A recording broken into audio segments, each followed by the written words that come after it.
Hey everybody, Geek Movie House here. Tonight's episode is Alien. It dives into some pretty heavy adult content and gore. There is some sexual assault and violence within the film, and we're going to be talking about it as respectfully as we can. And as always, we might make some jokes. Just a trigger warning for anyone going in. But enjoy the episode.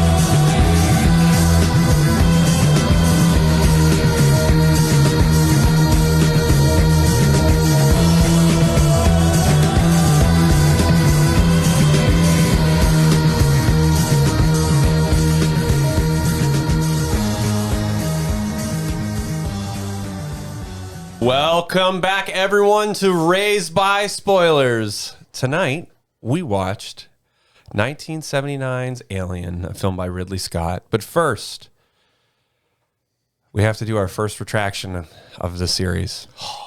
What? There's a first for everything. There is a first for everything. Last episode, we covered Super Mario Brothers. For those of you who have watched it yet, thank you very much. Before we start the episode, I want to break down some hard facts and some truths because I have to correct some things. I made a few comments about representation mattering and that Super Mario Brothers was based in Italian Heritage Month. I would like to apologize because, to my surprise, Bob Hopkins, John Leguizamo, and Dennis Hopper, as well as the entire rest of the cast, aren't Italian at all. So that's my bad. Thank you, everyone, for watching that episode. We had a great time, and thanks once again for Alex Austin for being on. But we're not doing Mario tonight, folks. You all thought I was going to be fucking serious about that. Come on now. You know, it's funny because you brought this up before we started did. recording, and I sat there and I'm going, what did we say? What did we say What to could we offend? have What could we possibly We have gotten wrong? offended the entire country of Italy and every Italian-American, Italian-Canadian. Well, that makes me citizen. feel I'm better. so But sorry. you're allowed to because you yourself are Italian. I do have my iCard in my wallet. Is it right here? Stop. That's not appropriate. That is a slur and a... Oh, no, I have a V card because I'm a Viking. Yeah, is that what it is? Oh, boy. Ladies and gentlemen, and other popular pronouns, we are Raised by Spoilers. Before we get into the movie, if you don't stick to the end, we are located on Twitter and YouTube where you can watch the show. Just a little housekeeping. Yeah. I'm Geek Movie House. Surrounding us is the regulars. We've got everybody's goth mommy, the feminist warlord herself, Nintendo Geek. This is the podcast where they can hear you scream. Ooh. They definitely can hear you scream. All right. The deadliest demon himself, Plebeian Adam. I am just the deadliest DM, but not the deadliest alien. There you go. There you go. Do we want the rundown or do we want to go what we thought first? Alien, released on May 25th, 1979, is a Really science. give us a chance. I to didn't. answer I'm that. taking over. I am the captain. What do you guys want to do? You're the android now? Yeah, You're we'll telling do me that. what to... Go ahead. for it. Yeah, Go for Are it. you No, sure? Go for it. Yeah, Okay. take it away. Alien, released on May 25th, 1979. It's a science fiction horror film directed by Ridley Scott and written by Dan O'Bannon. Based on a story by O'Bannon and Ron Shusett. The series itself has inspired over 46 video games, a handful of notable board games and tabletop games, 85 novels, hundreds of comic books from Dark Horse and Disney, toy line from Leonard and Light, NECA, Super 7, Bad Dragon, and Kenner. Kenner. One of those things is not like the other. This is Sigourney Weaver's first film, Oh. and the runtime is roughly 116 minutes, depending on which version of the film you watch. The premise is truckers in space. We will get into Ridley Scott and everything else. So, friends, what did we think of Alien? Not gonna lie, I think so. I have seen every other Alien movie, right? Aliens, Aliens 3, Aliens Resurrection, Prometheus. Okay, it's really hard to have this conversation with a giant alien. He just put dildo. up the Bad Dragon website. If you know, you know. Showing the inspos for their products of this movie. I do love This that they have model is called the Ripley. Oh no! Oh, I do love that they have a like a pop Ridley. can I as apologize. a reference for size. There you go. Wow. safe search on? No, Off? take it That off. one? Be brave.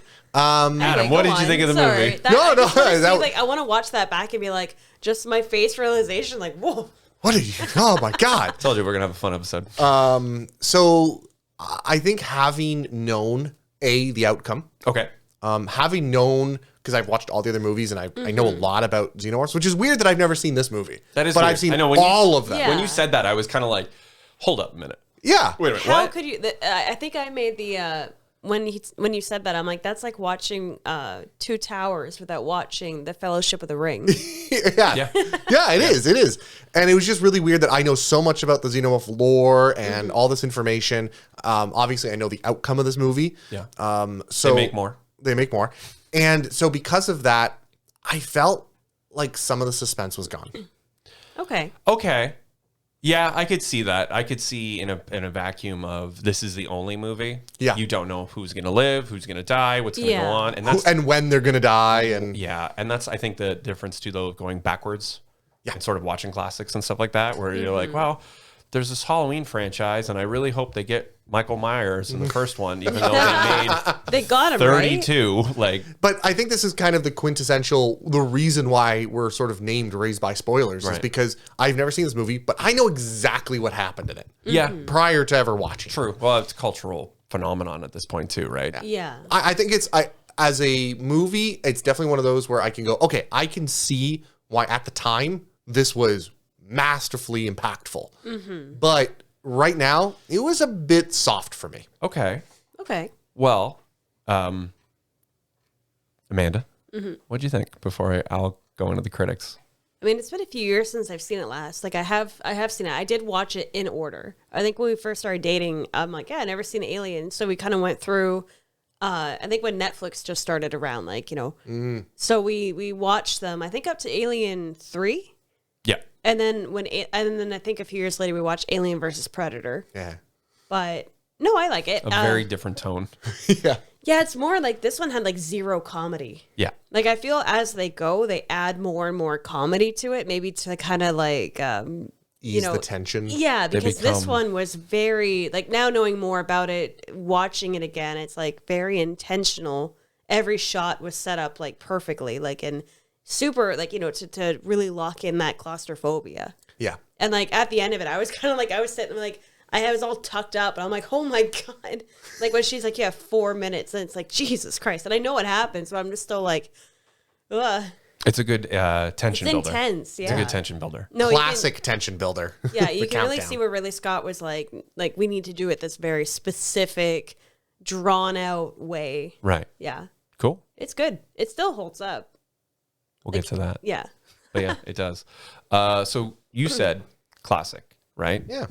Critics, when the film first came out, fucking hated this movie. They all thought they were getting a Star Wars, Oh, that's hilarious. right?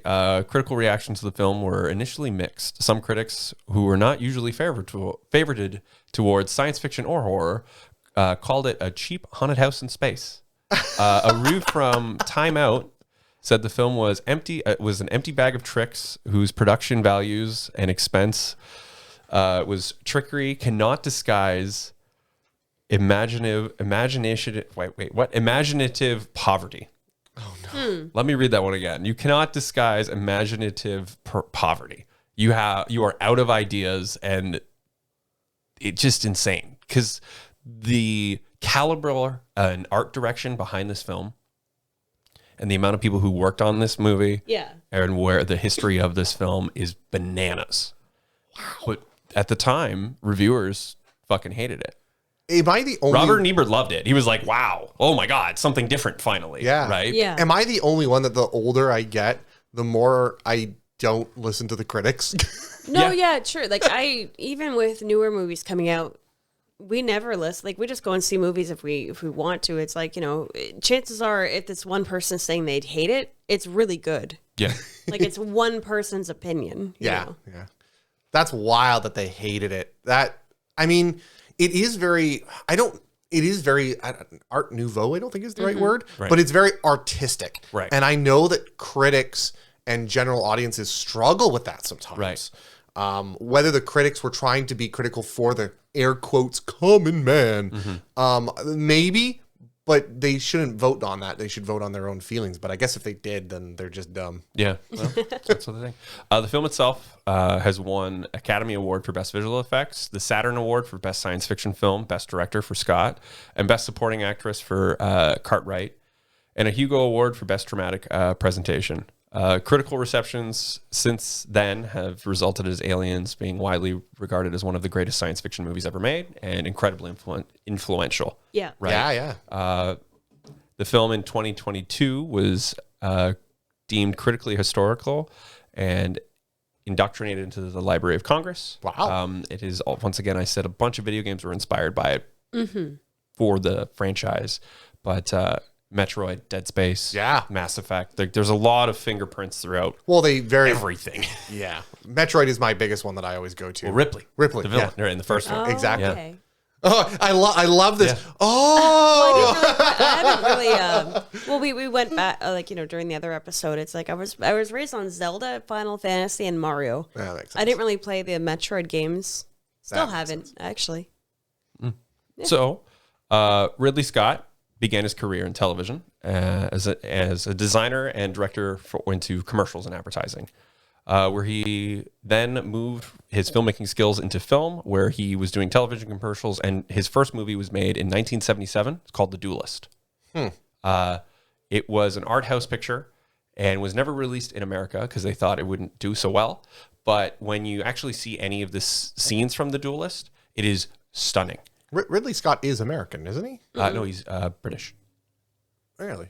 I don't know why I can't imagine his accent right now. Okay. Yeah. He's got that very pompous British dry voice. Okay, fair enough. Duelist itself, go look at it. Can't say if it's a great movie. Haven't seen it. I've seen bits of documentaries and stuff on Ridley Scott, and they keep bringing up The Duelist, and it's one of those ones where he's turned every frame into a painting. And then all of a sudden, like, the camera pulls out, and it's about sword fighting in Britain. It's very, very, very... well, he's a good director. Very beautiful. Yeah. And then gained wider recognition with his film Alien in 1979. And 3 years later, he would direct Blade Runner, which Scott has called his most complete and personal film he's made. Okay. So, being inspired by an indie film called A New Hope and Heavy Metal Magazine, A Dirty Future... Indie film. And heavy metal? Yeah, Heavy Metal Magazine. Okay, I can see this being a combination of those two. Right. He really loved Mobius, the artist. Yeah. A Dirty Future with lived-in spaceships with duct tape and cigarette burns on the computer consoles. For the most part, most of the sets were covered in beeswax to give it that grimy look. So everything being wet wasn't necessarily KY jelly as much as it was all beeswax. To make it look like greasy, I'm guessing. Yeah. And he continued to pump every single set full of smoke, which caused the actors and actresses to have a very difficult time because at the time in Britain, they didn't have the underwater filtration system to pull the smoke down. So it was just, he'd flood the Pinewood Studios where it was shot in England, where they also filmed Star Wars. Because the company the studios really wanted a Star Wars. And it just fucking completely like blew everybody out. Plus not just the actors, but all the crew. Right. That must have been miserable. Right. We'll get into the counter figures in a little bit. Dan O'Bannon, the writer, is a little bit more of an interesting story where he had worked on a science fiction comedy called Dark Star with a young director, John Carpenter. Yeah. They were in University of Southern California where he had met Ron Cobb, who is a fantasy concept artist. Some of Ron Cobb's concept work are some of RBS favorites, including Dark Star, Star Wars, Alien, Raiders of the Lost Ark, Conan the Barbarian, Back to the Futures, The Abyss, Total Recall, That's a This big guy, list. this guy was a big guy who touched Wow. everything in Yeah. Hollywood, and either we haven't covered it or we have covered it in past episodes. Or we're probably going to at some Right. point. He also worked with Jovanovski. Oh. So Dan got out of university, worked on Dark Star, and really wanted to break into the movie industry. He was picked up because of Dark Star. Jovanovski, I'm saying his name wrong, aren't I? Isn't it Jovanovski? Yes. Yes, it is. Sky. Before Dan worked on Aliens and writing it, he was flown out to Paris to work on Jovanovski's Dune. So Dune would eventually collapse in on itself, and O'Bannon would return back to L.A., broke and unemployed. O'Bannon would stay with a friend and fellow screenwriter Ron Shusett, who also had the rights to Total Recall. Oh, So Ron and Dan sat down and pretty much said, hey, we're both broke, but you own Total Recall, and I have no idea how to adapt this into a story.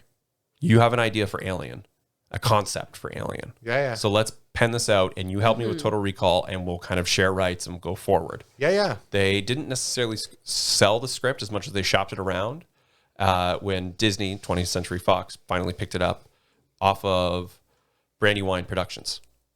I thought Disney only recently bought 20th Century Fox. The Alien Queen in Aliens 2 is a Disney princess now, so that's so magical. why not? Yeah. Why let's not? do it. Just go with the punches. Brandywine Productions picked up the script off of them, and there's even on the extras on any of the bonus features, there's a lot of back and forth, and it's hard to get a straight answer of, well, we wrote the story, O'Bannon saying we wrote the story, and the producers and Brandywine Productions pretty much saying, we had the idea, and then our people came in and fixed it all. Yeah, there And was they're a like, no. lot of hands in the pot at one time, and it's a lot of like, well, no, I did this, and then all they did when they came in, they changed all the names, and they thought they did this huge rewrite.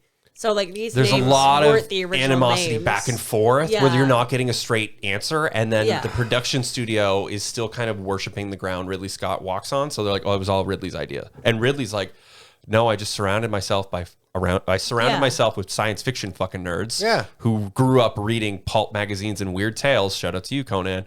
And The first Marvel movie, by the way. First Marvel hero ever to be put on a movie. yeah, Conan? yeah, we did. Oh yeah. Good call, Adam. Sorry, moving on. No. So it's hard to get a straight answer from any of these people for like who actually created it and what was going on. The problem is like I get it when you're doing such a big production like that. You're right. There are a lot of hands in the pots, and everyone adds a little bit. And the question is, well, who added the most? Right. I mean, I'm sure there's a universal truth answer potentially, but also I'm sure that's not 100% true. And Yeah. there is a bit of everyone got their little hands, their midi little mittens in it. Well, things change, especially with sets and budgets, right? Yeah, and then it also changes on set. So like how much was on paper and how much had to be that way because there was a physical troubleshooting problem on the day of recording. Right. On the day of filming. So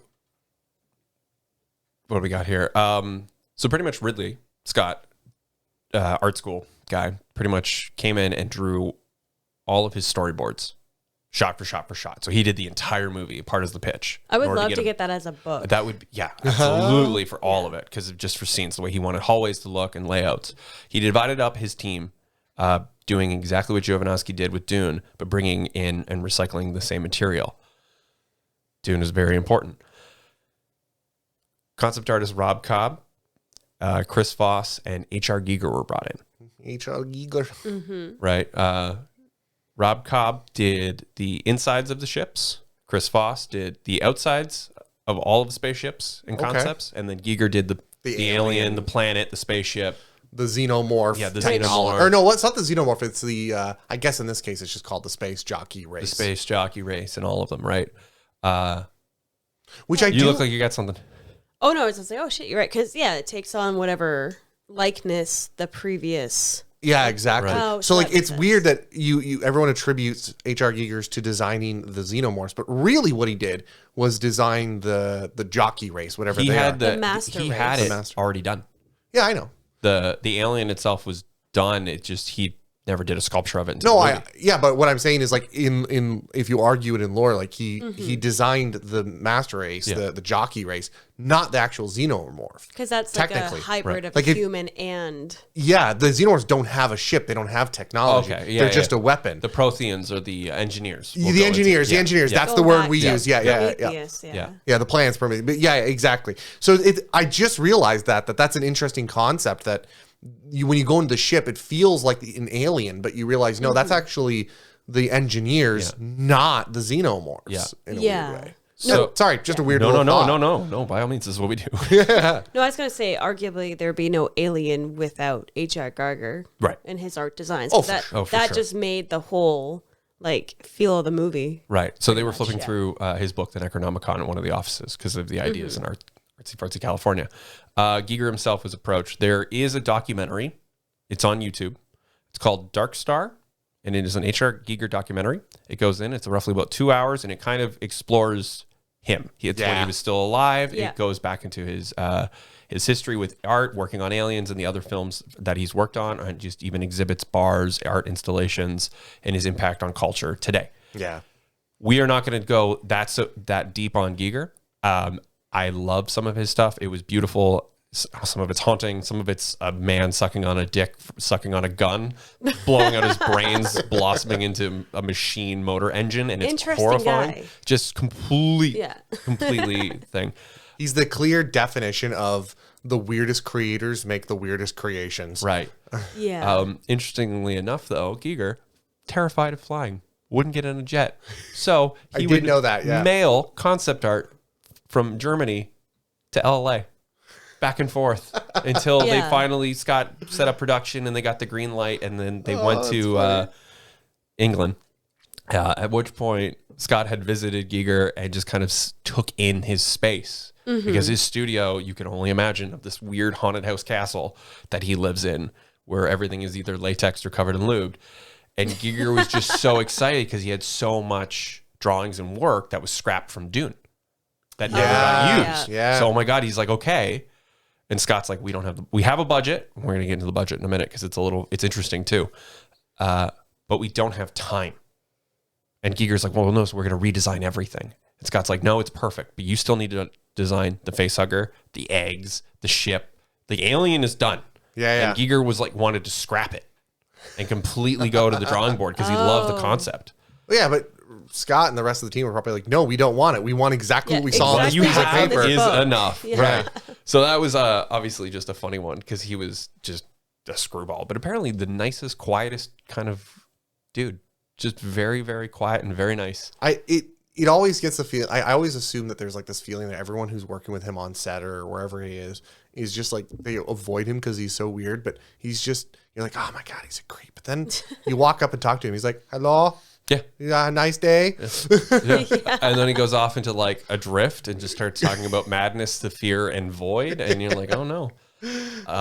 So originally, we're gonna go with the budget, and then we'll say how much the movie actually made. With a budget of $8 million. Wow. Some saying, very cheap. Some saying after the fact that the budget was closer to 11 with marketing, but that number gets fishy because originally the studio only wanted to give Ridley Scott $4 million to make the movie. Then Star Wars came out and they said, oh, science fiction's a big thing. We're going to give you more money. Scott then went back and forth and said, fuck no, I need 12 to do this and do it right. Yeah. So every once in a while I like to imagine we're in an alternate universe for a moment. Imagine an alternate universe where this movie came out before Star Wars and every movie, think of all the movies we've watched that we want a Star War. Right. Now imagine all of those movies, instead of being inspired by Star Wars, Alien, being inspired and darker and grittier. Right. Like our entire timeline of life and existence is different. There's a little movie called Critters. I think Critters 3. They're in space, and it's kind of like an Alien-esque setup. So you go back even further though, and everything you just said is right, but we split the hairs because look at Space Odyssey. 2001. Yeah. Everything is white, crisp, and clean. Yep. Look at the last half of this movie. Ladies and gentlemen, the third act. Look at the third act of this movie. Yeah. Everything is brand new, and she's opening packages and plastic, and Oh, it's fresh, and the and it's shuttle. white. And Yeah. it's The shuttle's clean, never and been used. It's never been used. They don't use the life ship. Is that why it was a your different space- color? Yeah, I guess because It you're right, just the wasn't medical dirty. and that. Yeah. Oh, that's hilarious. that's Yeah. that Space Odyssey flair. And Yeah. Scott originally wanted to base it off of Space Odyssey, but then art, marijuana, Star Wars. The look of coffee spilled on white paper gives it that just ruined look of parchment, and then it's just grease and oil and like. Well, I could imagine these guys. Imagine. So we live in Southern Ontario, and I could totally imagine this guy going, "Okay, I'm going to go get inspiration for what a factory of mine group looks like," and then it's not going to be nice and clean. Oil rigs, yeah, exactly. You go to an oil rig or a mine, or like for us, Windsor Salt. Right. You walk in there and everything is grime filled and has salt and rust layered on everything because salt is just eating away everything. Yeah. And it's kind of what I imagine and what it looks like. Right. So it really does look industrial and cheap. It looks like these guys made the cheapest transport truck in space as they could. Mm-hmm. Right. Absolutely. Well, they landed and everything just exploded. Right? It's like, oh, did they ever they probably haven't landed in years or months, whatever it took, right? Right. Yeah. It's great. So before we get into our actual thoughts and the breakdown of the plot, because there's some things that I caught and I want to see if you guys picked it up as well. The movie, as the film to date at this moment, especially because Scott it was only given 4, got 8, wanted 12 to make the movie, would have used that bigger budget to include more ideas from his storyboards and other concept artists to contribute for scenes that would have been additional 30 minutes to the film, maybe an hour. Okay. Oh, wow. It would have been a long movie. Which would have been everything we've seen in Prometheus. He had concepts of pyramids and the rest of Giger's designs and answering more of the questions. Build out that world instead of it being an afterthought. So Prometheus becomes the last remnants of what didn't get used in Aliens, Alien, I should say, that didn't get used, that then gets scraped together 30, 40 years later to try to make more money. It almost feels cheap for the franchise, where we would have gotten less of we would have still gotten the ship crash. We still would have gotten the giant pyramid with the head and the urns, and we would have gotten more and more and more to build out this universe. I'm not going to lie. I'm kind of glad they didn't. I would have loved to see 30 more minutes of just weird fucking alien planet. Yeah, but I think what made this movie latch on in a cultural way, and what makes really got in, really hugged to the face, really got in there, really got down your throat and into your core. I think what really got it was the not vagueness, but the unknown. You have no idea what the xenomorphs are. You have no idea what the space jockey is. Yeah. You don't know what the technology is. Who is this big Wayland? Oh my God. Yutani. Well, what is this company all about? Why do they sacrifice human lives? Are they military based? There's so many questions left unanswered. And I think those questions being unanswered is what led everyone to go, I wonder this, I wonder that. Right. Oh my God. To get a sequel going, right? They were drawn into the story. I think a lot of the times if you answer these questions, it's over and done with. This is a one and done movie. I don't need more answers. Right. So I kind of like the fact that they didn't explain the xenomorph all that much. Yeah. That it took many movies to do that. Yeah. So, do we want what it made in the 70s, or do we want total? Total. Okay. Yeah.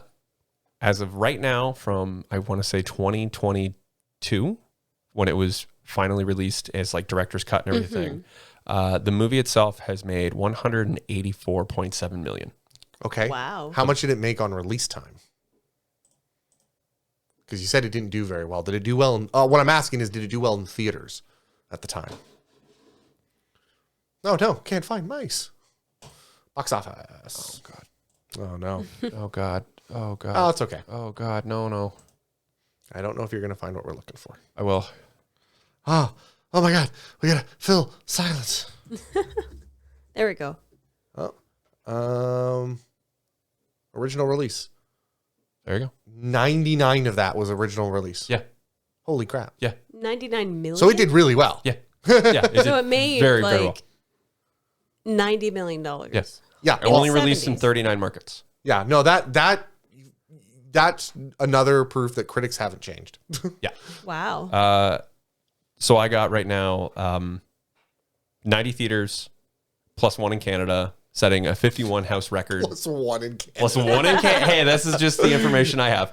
Because all people in Canada could go to that one cinema. Well, I think it was shot in Toronto, or it was showed in Toronto at like a film fest. Yeah, I'm assuming. Oh, okay. So it's either that or Vancouver. Right. There's only two options you got. that was the 70s. yeah, right? is it West Coast New York or Southern New York? As a commercial success, opening in 90 theaters across the United States, plus one in Canada, setting up 51 in-house records for the studio. Wow. And they thought, like, if they would have It listened to the fucking critics, crushed. it would have never gotten off the ground, you know? Oh So, my God. despite the apparent box office success, 20th Century Fox claimed in the 11th months since its release, Aliens had lost the studio, or Alien, I apologize, I'm going to keep doing that. Yeah, I know. Alien had lost the studio $2 million, seen as an example of Hollywood creative accounting, sued by Fox to disguise the film's revenue and limit any payments to Brandywine. And the claim was described by the industry accountants. And in 1980, in August, Fox readjusted its figures to $4 million in profit. So they were cooking the books, saying, no, this was a flop, and everyone hated it, which also reflects in a weird sort of way why maybe some of these reviews were so bad. Yeah. They tried to intentionally, like how trolls now like a review bomb it. Well, Right. imagine if you bring your critics in to watch it. Usually, sometimes back in the day, you'd bring your critics in to watch it in a like controlled theater, right? And then you're like, oh, you make the environment of the theater. You bring the lights Stop up the for an movie. alien movie. You stop it in the middle. You could Right. definitely impact someone's opinion of Right. how you the viewing experience. Even a bad cut. Yeah. I know they wouldn't have given them a bad cut because that's a little too much, but definitely if you change the viewing experience, like you give them stale pop and Make it really cold. yeah, you could definitely affect their experience. No, I get what you're putting down. Although it was similarly refuted, eager to begin work on the sequel, Brandywine sued Fox over their profit distribution tactics, but Fox claimed that Alien was not financially successful enough to warrant any sequel. Wow. The lawsuit was settled in 1983 when Fox agreed to fund Alien 2. Like 100% fund, like they're like, our bad. Right. Let's just get rid of this. Wow. Holy. Considering how many movies are probably used as money laundering as well, Yeah. Yeah. this is just Yeah. awful. So Dan O'Bannon, when first originally writing the script and pitching it around, wanted to make the crew sexless. So you could have a man or a woman play any of the roles. Oh, I mean, in the writing, in the unisex. writing of It's the a character, unisex within the character. in the writing of the character. Yes. So Yes, not yes. that they wanted to make the actors. No. I But see. you could have a crew of all men. You could have a crew of all women. It didn't matter in order to. Yeah. They just Yeah, gave you the- could in this movie easily. Right. Originally, though, it was meant to just be all men because that's what's sold. That would have been very different having a male Ripley Right. or a male Lambert. Okay, hot take. Ripley is my favorite hero in Aliens and moving forward. I felt like she was just lucky in this movie. Well, she was constantly, we'll get into it, but she was constantly just being like berated because she's like, no, I want to do it this way. And everyone's like, oh, no, we're not going to do that. But I don't feel like she's the heroine like she is in Aliens No. and Right. going forward. Right. I feel like she is kind of this scared woman. Right. She is not, this movie did not portray her as the hero character like they do later on. She's a survivor. Well, She's she a kind of survivor, grew- yeah. At no she grew into that role just with her experiences. But just because of what I'm saying is because of my history with her, Right. I just assumed she would be a tougher woman. I mean, she tried to be. There's a She few tried. times she like snapped back. I wouldn't call her the hero. I would call her the voice of reason. Voice of reason. This not being an action movie. Yeah, It's a yeah. suspense. Yeah. This is a suspense horror science fiction, and it also reflects a lot of women in the workplace Yeah, it does. Especially back nowadays. in Or 1979. back in 1979, Yeah, no, right? You're absolutely Where right. There is this weird sort of tension. I just thought it was weird going backwards, like viewing a character from her future and seeing her as a survivor. seeing now. her, like, So it was a bit origin. weird. You watched the Yeah. movies out of order, Seeing so her that's your origin own story. fucking fault. It is my own Yeah. fault. I agree. I agree. It's an interesting thought that I had throughout the movie. No, absolutely. You kind of get like, how did we get from here? Yeah. What the fuck, right? Yeah, exactly. Yeah, because she wasn't the captain. She was. I think it She was third in line. Yeah, it was Dallas. I think the science officer, then her. No, or it the was, engineer. No, it was Dallas, and then there's I forget her name. There was the woman Lambert. Lambert. She got a very Lambert. She got a very low role in this, and then her. So Lambert was originally cast as Ripley, Oh, okay, interesting. but then Ridley Scott and the production crew had met Sigourney Weaver, I thought you were a fucking baller. and she's tall. I think she's like She 6'1". showed up in She's relatively really high tall. heels on top of like her Already height. being tall. Yeah, Yeah, there's a whole story about how she got it. It's really she good. shows up late, running in on high, puts her high heels on, shows up, and it's like, I'm here for the thing, and then red. And then the interesting thing with when they said, okay, cool, we're gonna fly you out, we're gonna do one more screen test to see if you work. Scott was already building the sets. So they had the mock Nostromo, which was actually the Nostromo, just not Yeah. finished, and they're filming fucking scenes with these actors to see if they have enough chemistry and they can read the lines Yeah. and how it works on full set, ready to go. Oh my production. god, that's awesome. Yeah. Right? She That's was a like, rare it was occurrence. insane. She's like, I'm coming from theater and now I'm walking in. Wow. Yeah. And that must have been a wild set to walk in on. You're like, what movie am I Well, they trying to built sign the up whole for? thing. The whole thing was practical. Yeah. No, the spaceship itself. Like they built the entire spaceship, like all the rooms you see, it's all The interconnected. Nostromo That's itself actually is a in ship. a huge fucking warehouse that they built. Yeah. I find that weird because I will openly admit that I cannot, and it's probably by design, which I'm totally fine with, which is why I leaned into it. But I could not tell you which hallway was what. I could tell you there's like 3 or 4 rooms I could Yeah. point out. But if you threw me in a hallway, I'm like, I can't tell this hallway from I think from that was anything else. intentional just to make it seem like, a hey, maze. you don't know your way around. It felt chaotic. It felt Yep. scary. You Where I didn't know think where you were. The cafeteria, like the mess hall, was the hub. And I think everything was kind of branched out.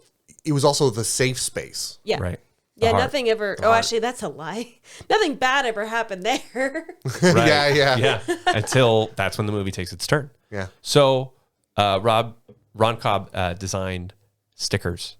Like if you dive deep enough into the alien lore and stuff, and depending on how many times you've watched this fucking movie, there are stickers and templates because they wanted to feel incredibly lived in. So you do see signs above, like infirmary or knife and fork, or almost like a weird cross with a circle, and that meant you needed to wear a spacesuit. There's an upside down. There's an a upside logic. down T with a circle, meaning the man was going to get like an airlock. Oh, those symbols. Yeah, I do remember So seeing all- those. Yeah, if you yeah. learn within the world and what the rules are, you'll start seeing which rooms are what Oh, that's without cool. them actually having a label. See, I didn't notice them until this watch through because I was kind of looking for them. But yeah, above everything, it's like, you know, like I think the one, it's like the black background with like a person just in the air upside down. Yeah. Meaning like you need to have like, this is like an airlock. See, I noticed all the stickers, but that doesn't mean I understand what they mean. No, yeah. It doesn't do anything for the But audience. that's how much Yeah. they put into this, that the guy designed them is like, yeah, no one, people probably aren't going to notice, but I know they're there. Yeah, it's important. It's like an actual real workplace. It's really lived in that way. yeah. that What makes is this room? Well, it's this. Well, what does it do? Well, it's just a film set. We Like, just do you need a need a hallway. No. suit? What- Why is there yeah. this hallway? And Yeah. what Those are good questions. PPE you need to be wearing? Like, do you need a suit? Do you need this? Is there gravity? Okay. I don't get the feeling like Wayland Yutani gives a crap about PPE. No. No. Not at all. What PPE do you need? Your guts. Your guts. Your skin. It'll grow back. You're fine. Jeez, yeah. All right, folks, let's get into it. Yeah, Little let's recap, dive. little recap juice. Little recap juice. All right. In space, no one can hear you scream. Great We- tagline. Open. You know what's actually, hang on, before we even open. You know what's wild to me? The original poster, Space No One Can Hear You Scream. Yep. White Which in border. theory you might be able to see up on the screen right now. White border. It's got the grate, sort of acid burn, very industrial, and then this egg with the green light cracking through it. Yeah, yeah. Never in the movie. The face hugger things aren't necessarily like that. That egg itself, it's almost like an afterthought design or a design that they had originally. Yeah, I'm looking at it right now. It's not what shows egg, up. And in the movie, it's like transparent. Right. They abandoned all of those designs later on. Yeah. So anyway, we open. Do you remember the planet's name? No. From Aliens? Amanda, can you look up the planet's name? I want to say it's like Exxon Z9 or whatever. From Alien? Yeah. Well, it's the same planet for the first two, at least. Yeah, fair enough. Because they send the colony in the Yep, second. it is the same one. Yep. That's not... Good. So, no big deal. Aliens. Slow, quiet music. Slowly builds. And they don't use it too much. No, I love the fact that because when they pan across the planet, it kind of looks like an egg. Orgai-6. Perfect. All right. Yep. So we get Orgai-6. And the letters start to fade and appear. Then we get our introducing Sigourney Weaver, directed by Ridley Scott, penned by Dan O'Bannon and Rob Thing. And it builds out and more music and violin. And slowly continues to grow. Then we get this huge fucking ship. Yeah. Coming over the Nostromo, a tugger. With mineral? It was mineral ore going to Earth. Metals and minerals. Yeah, Nickels, ore, yeah. iron, Silicate- stuff that we silicates of can't some use sort. anymore. They give Or it- we've overmined and we don't have anymore, so they're out mining asteroids off in the outer Do you colonies. think they used the same tactic that Star Wars did, where they just showed like the bottom of the ship and just how big it is? Because that was very much like how Star Wars always starts a movie. Well, same thing with Space Odyssey. Yeah. Yeah. That first ship, that opening shot in Space Yeah, Odyssey it's is like so the- fucking long. Because Yeah. that spaceship just continues Keeps to going. go and go, and you see how big it is. Never seen the movie. You've never seen Space Odyssey? Oh, we- if you thought we did this out was... of- Oh, my God. So if you think this was a slow movie, Oh, you're my going God. to not be happy with You'll be Space asleep. Odyssey. You will be asleep. You'll be like, I Fall get asleep it. within 10 minutes of the So movie. I will admit I have tried to watch it 2 or 3 times and have failed to finish it. We will maybe do Space Odyssey, but it's that sweet That's spot a, of we'd like, have to have the lights on for that one. yeah, that's the Lights we're on drinking every once in a coffee while, a warning and Yeah, a everyone- coffee machine constantly going. and jumping jacks to keep it going kind of thing. We get some beautiful shots of the ship, the interior, Those models. The models. the models. Oh, they're The the practical some of the most effects, beautiful folks. things I've seen. Some Steadicam shots. Ridley Scott himself walking with the camera over his shoulder through the ship to really show you the vastness of it and the fact that, hey, we built the fucking thing. And you know what's Yeah. great is I think most the models and the sets, we watched it on the Blu-ray anthology series. Beautiful box set. Theatrical release. And the Blu-ray, however they did it or whatever they did, only made the sets cooler. Yeah, they cleaned it up. It's cleaned very it up. crisp. Yeah. Color-wise, Yeah. not a crisp set, if you get my point. It's not a clean set, but the colors are clean. Everything is very beautiful, and you can see more details in the model. It didn't get uglier. It's not like you started to see the glue gaps. No, and it was more polished. it was more detailed. It's like, oh my God.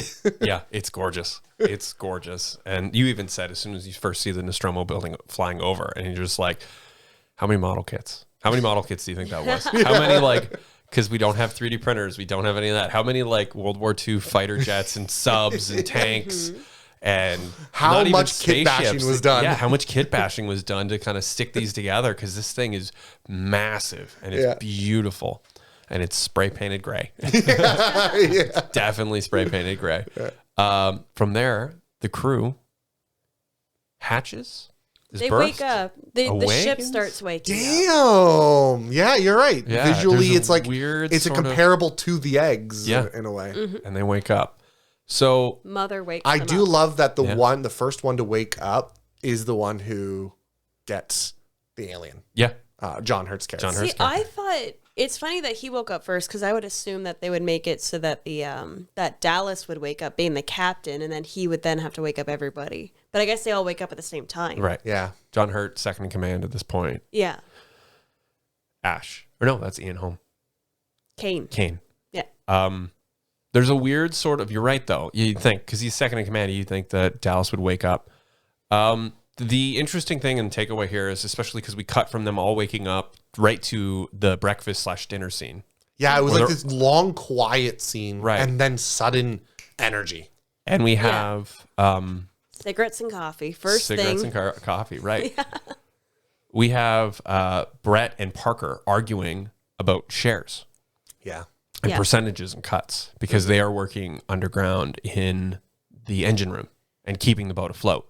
Yep. Now, my interesting takeaway here and the vibe that I took away from it was that they all agreed to do a job. They went into hyperspace or hypersleep. Mm-hmm. They traveled. They woke up. They did the job on whatever planet to get the. They picked up the mining material. Yep. They went back to sleep and then they woke up. Halfway through. This is realistically maybe the 4th, 5th time they're actually all eating together. Yeah. Like they don't. No one in this film has really any humanity except Ridley with Jonesy. Yeah. No one likes each other. They do not get along. They do not work together as a team. You even get lines when Ripley is questioning Ash Yeah. as the science officer. And how many times did Dallas work with him? And he said, well, we did 2 runs with him and then we switched him out and we had a different guy come in. No, Yeah, the old science officer, he worked with a lot, and they just assigned Ash to Company. them Assigned. for this assignment. So they really didn't know him. And that's why they were all like kind of weirded out by it. Company does what the company wants. Yeah. Right? Because of motives that we'll talk about later on. One thing I absolutely... So, 2 things. So we're going to break this scene down a little bit more because there's a lot going on here. One thing I loved is very quickly they showed subconsciously that he is different. And I knew this when I watched it because I, again, raised by spoilers. I know what's going to happen. Oh, you knew? Right. Oh, I knew. Oh, okay. Yeah. I was looking at you. I'm like, No, like when I they- knew. I knew because and I was noticing it because I remember I'm like, which one of them was the robot? And as soon as I noticed that his clothing was different Yep. than all He's the in rest. uniform. Not but he had like a blue, and everyone else kind of had loosey goosey Right. clothing. yeah. but they all he was had prim and proper and like, Yes, Yeah. I just immediately I'm like, he is different. Yep. Not just in the way he acts, not just in that, he is fundamentally different. They also never showed him get out of the pods, but they showed almost everyone else in the pod. Right. oh, they well, you circled around. assume maybe he was the one directly behind the camera.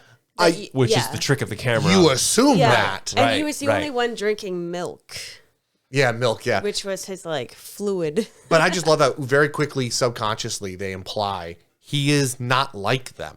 Right. Yeah. On more than just he's a prim and proper company boy. Well, he knew all the like when they asked him like a very specific question. He knew like he like read the guidebook. Like he was so like to the Programmed. point. Yeah. Programmed. Yeah, but it's like, oh, this guy's just really smart. He just knows all the protocols. Yeah. But it's like word for word, and it's like, okay. Well, you have you have a very clear divide. Mm-hmm. You have all of these people don't like each other. They don't know each other. Especially Ripley and Lambert, there was a lot of like animosity because I think I don't know, there wasn't any romance, but like you had a feeling that either Ripley or Lambert liked the captain because there was a couple like side eye. I didn't get any. I didn't of get that, any but of that. Wow, you're oh, right. as a woman, yeah, no, they were all. Well, they were catty with each other, but then also I seen a couple like it would show a shot of either Lambert or Ripley, then like Dallas would be over here, and they just kind of like do like a side look, and it's like, oh, okay. I didn't get that Ripley Interesting. liked anyone else. Interesting. Maybe it was Lambert then. Like, because, that's what it was. It was, what I picked up was Ripley and Dallas were closer because they're like first and third officer. And I think Lambert liked the captain. Right. I don't know. I caught that little bit of like yeah. jealousy, I guess. Yeah. Might not have been a thing, but No, it definitely could have been though. It could have been. Yeah. It definitely could have been. Dallas at this point gets up and kind of says, well, I have to go talk to Mother and it's my eyes only. And we'll talk about wage sharing or the profits you're going to make later. But right now I have to go do the thing because I'm the important man. Yeah. And fucks off. And nobody gets an answer for why are we here? Why are we awake? Or 'Cause why he are we not doesn't home know. yet? Yeah. Kind of thing. And even then there's the divide. Well, I think there's the scene. They're all a little confused because they're looking at the computer screen like, that's not our system. Right. Yeah, they're looking for Earth, and it's like, Right. we're like 8 weeks, 6 weeks out. Like, why are we out? 10 months. 10 months. 10 out. months. Oh, okay. Right. So it's more interesting for me personally to see him immediately distance himself, to be like, no, I'm the important one and I'm the captain and I get to go talk to Mom, the supercomputer, and you all have to stay here because it's my words versus the company versus what I'm in charge. It also get the feeling like he was a bad leader in the sense of he very rarely made commandments. Yep. He immediately, the moment any difficult question any difficult decision had to come up, he was either listen to the science officer or I'm going to go talk to the company. Right. And then I'm going to go talk to the he company. wasn't getting any straight answers because he's like, okay, like, what are we doing? And it's like, I can't tell you right now. Or like, there's incomparable data. Like, Yeah. Right. It's very interesting. So Ridley Scott originally wrote backstories for all of the crew, except Dallas. Dallas did not. Dallas didn't have a backstory. Dallas did not have a backstory. Oh. Dallas had a couple of missions that he flew. So when they have the weird hand, when Parker and Brett have the handshake, I noticed that. and like the fist pump. Yeah, they clearly They worked knew- in the past. These together. guys have hung out and Yeah. smoked cigarettes and went for drinks before they actually had the I- filming. There is this rapport of like, okay, like in even the special features, the actor who played Brett literally was like, I've never had a director hand me a book. And it's like, this is your entire life, your mom, your dad's name, how many missions you flew, how like many times the company has like ripped you off, how many times you've broken something, how many times you've gotten written up. Wow. So this is your last mission. Don't fuck it up kind of attitude. Yeah. So that completely changes his, well, we can drink on the job, right? It's going to take 5 hours to fix. We'll tell him it's going to take 8. We'll hang it. Like I there's love a that shift. line. There's a very blue collar shift from Oh, you're yeah. the corporate, Yeah. you're the management versus we're actually down here. We have more power than you think we do. Yeah, that was Yeah. funny. Oh, tell him it's gonna be 17 hours. Oh, it's gonna be 25. Tell him it's 17, Fuck 'em. 25. Yeah, Right. yeah. And sure as shit, Ripley goes down to be like, yo, you're going to have it done in 8. Yeah, Like fuck that. We have to get Quit out of here. dilly-dallying kind of Yeah. thing. Okay, so having all that, it just makes the captain more alienated from the crew because Right. like you're not really friends with your boss. What did this movie come out? I forget the name of it. There was a movie with the guy from Jurassic Park, and oh my god, why I'm so bad at names. The guy from Matrix, the Morpheus character. Jurassic Park, what?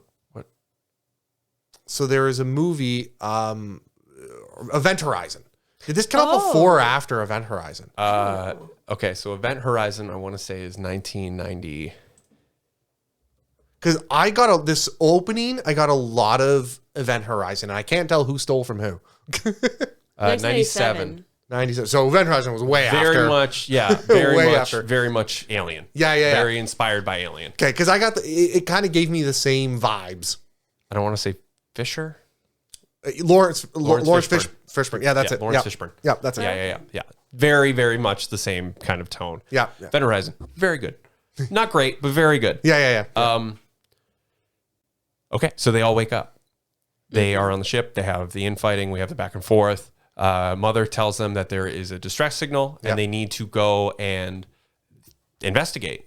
They go to the planet. They're legally They are obligated. legally have to. obligated, and we start to And if really you don't, see, you don't get paid for your share. Well, we really start to see Ash push. Oh, he was. We have to go. We have to go. Yeah. We have to go. Legally, you won't get paid. You need to do this. What I don't understand from this is obviously we understand that the rule is bring the life form back. Right. The question is, did he get new instructions the moment that SOS happened? Was there another ship that landed there and they went, okay, now you guys are going to go because they couldn't bring back, they all died and didn't bring back the They all alien. died. I think They this is the first or said second that time. the ship rerouted. So the ship itself, like Mother rerouted them to that spot. So there's an assumption that there's probably another group of people that came upon that planet, Right. died horribly. They gave a report of this alien creature, Possibly, yeah. and the company then went, send the next ship. Right. Yeah. Well, that's the plot of Prometheus. Is it? Yeah. Yeah. I don't remember Prometheus very much. I didn't like that movie. And then there was another sequel. It's the plot to of Prometheus. Oh, okay. Yeah, fair enough. Is they're the ones that send the distress signal Oh, I see what you're saying. because they're working It for the comes company. full circle. You're right. You're right. They're the ones who send the distress signal, and this isn't a spoiler for Prometheus at all. But they're Or the ones. no, the warning, because that's another thing where where they it's a figure warning. out It's a coded also warning. that Ash rushed them to that so fast that they got off. They weren't even done translating the message yet. Right. Yeah, Because it was okay. an older signal. Yeah, yep. That makes sense. Okay, this suddenly, I want to make sure this all made sense in my brain, because why would he suddenly have new commandments? The deal is while they were all awake, he probably went in and got his new commandments the moment they woke up. Right. He probably woke up first. Probably. And knew everything. He wouldn't need to. He's probably always awake. Yeah, probably. Right. Yeah. They just didn't know he was awake. Exactly. He got out of his pod a few minutes after everyone went to bed. Or never went in. Yeah, you No, would never know. he would have shown himself going in so that no one knew he was a robot. Sure. Oh, that's true. Yeah. But anyway, Yeah. we're getting real. No. Welcome to Race by Spoilers. Yeah, We're rewatching Unpacked Cult movies. Some of them good, some of them bad. I kind of think the same thing with the Prometheus link with the SOS. It's an old code. It's something completely out of date. Yeah. So the company lost a ship. Yep. And then what is the closest one out there? How many months, how many years into the future are we? Yeah. Connect it. Go find the ship kind of thing, right? Especially for signals and technology and for that kind of jump. Okay. So we get to the planet. What a wild planet. Well, it's funny because it's like at Raining first glass. Raining glass. Yeah, exactly. They're like, well, what's the environment? Well, it's got this, Hostile. it's got that. It might be hostile. The air, it's not very breathable, and it looks like there's a storm. But the sun's coming up in like 10 minutes. 20 minutes. 20 minutes, so we're fine. And they open the door and just get sandblasted, and you're like, fuck. All I could think about is the movie from the movie from Riddick, which is like the sun's gonna come up. I went, that's probably not a good thing on this planet. No.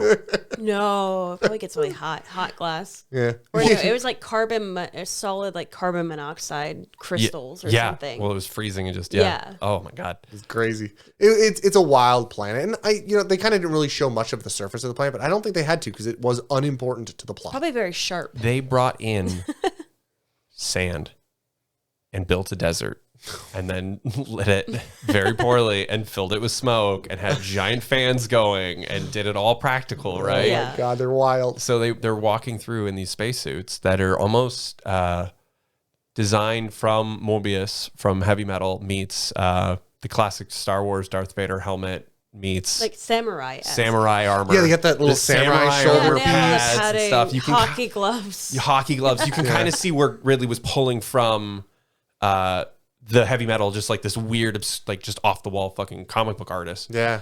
And then they ventured through the suits, very archaic. Yeah. Very varying in different textures, metals, plastics, the hockey gloves.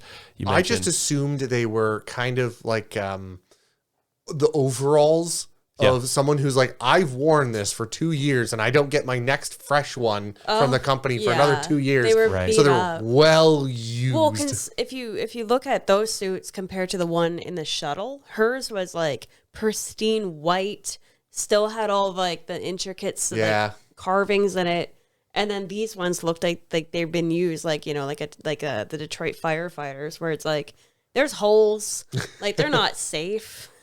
Yeah, their duct tape is stopping an air hole. Right. So interesting about holes. These suits didn't have any. Oh, no. Actors were passing out They were breathing because in their own. they were breathing in so much carbon dioxide. No. And film set and get ready, and they're so heavy. They didn't even have the air going out of their little No, teapot. that was That was nothing. separate. That made separate. it look like there was oxygen in there. Yeah, There yeah. was nothing. All I could think of was, I'm a little alien teapot. So they enter the ship, the Monolith, I think it's called.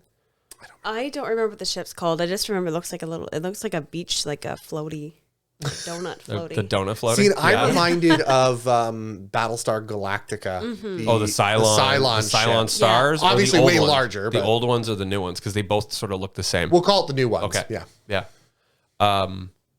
They enter, and the crew themselves didn't realize that the suits were not ventilated enough.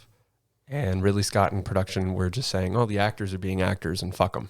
They're being whiny. They're being foofy. They're being foofy. Yeah. We want to make them feel claustrophobic, and they don't like feeling claustrophobic. And the whole vibe of this movie is claustrophobic and feeling uncomfortable. So We wanted them to make them feel drowned, so he drowned. So we drive fucking welcome to the abyss. Ridley Scott sticks his two kids in the suits. Yeah, for like the wide shots to make it seem far away. They're little kids. That's the same shot with the space jockey. That's his son. Oh, so they could make the jockey Yeah. look bigger. Right. So because of the budget, right? Yeah. So they have these kids in these spacesuits. they fucking pass out. He's like, oh, my kids are like, what? What's wrong with my kids? They're down. Heat exhaustion and thing. So they finally drill some holes in and fix that real quick. For the rest of the scenes, all of the spacesuits are fixed. That's hilarious. So not good. Oh, I didn't realize that was the scene with the kids. That was all kids because they pull so out. Cute. You don't. Like, the actors completely change. You that's can see. Hilarious. I didn't notice that. I was just remembering too, like they had to walk so slow because they're getting pelted with all this wind, gravity. So it's like you're not only dying of heat stroke, can't breathe, and now you have to go as slow as you can in order to make it look believable. Yeah. Like, that must have been miserable. Yeah. You know, I didn't notice the actor Nobody change. enjoyed filming this movie. No. Some of the best movies are not enjoyed filming. I did not notice the actor switch, so good on them. Yeah. Well, that's the It funny was thing. mostly from the back. I think you didn't really see in the helmets too much. It was them like looking up. In the jockey scene, you were so far pulled back. And you're focused on the jockey. Yeah. So like you didn't Size really of see it. Yeah. We all love Giger's designs. The ship itself was cow bones Yeah. and other Yeah, I did animal not know bones that. ribbed inside. They painted basically black. took it and then did like the like rubberized, Fiberglass. rubbery fiberglass like spray stuff Yeah. all over it, which is great. And then they just put mucus everywhere. I remember reading somewhere that they were questioning why they were making this set so large and so detailed for only one scene.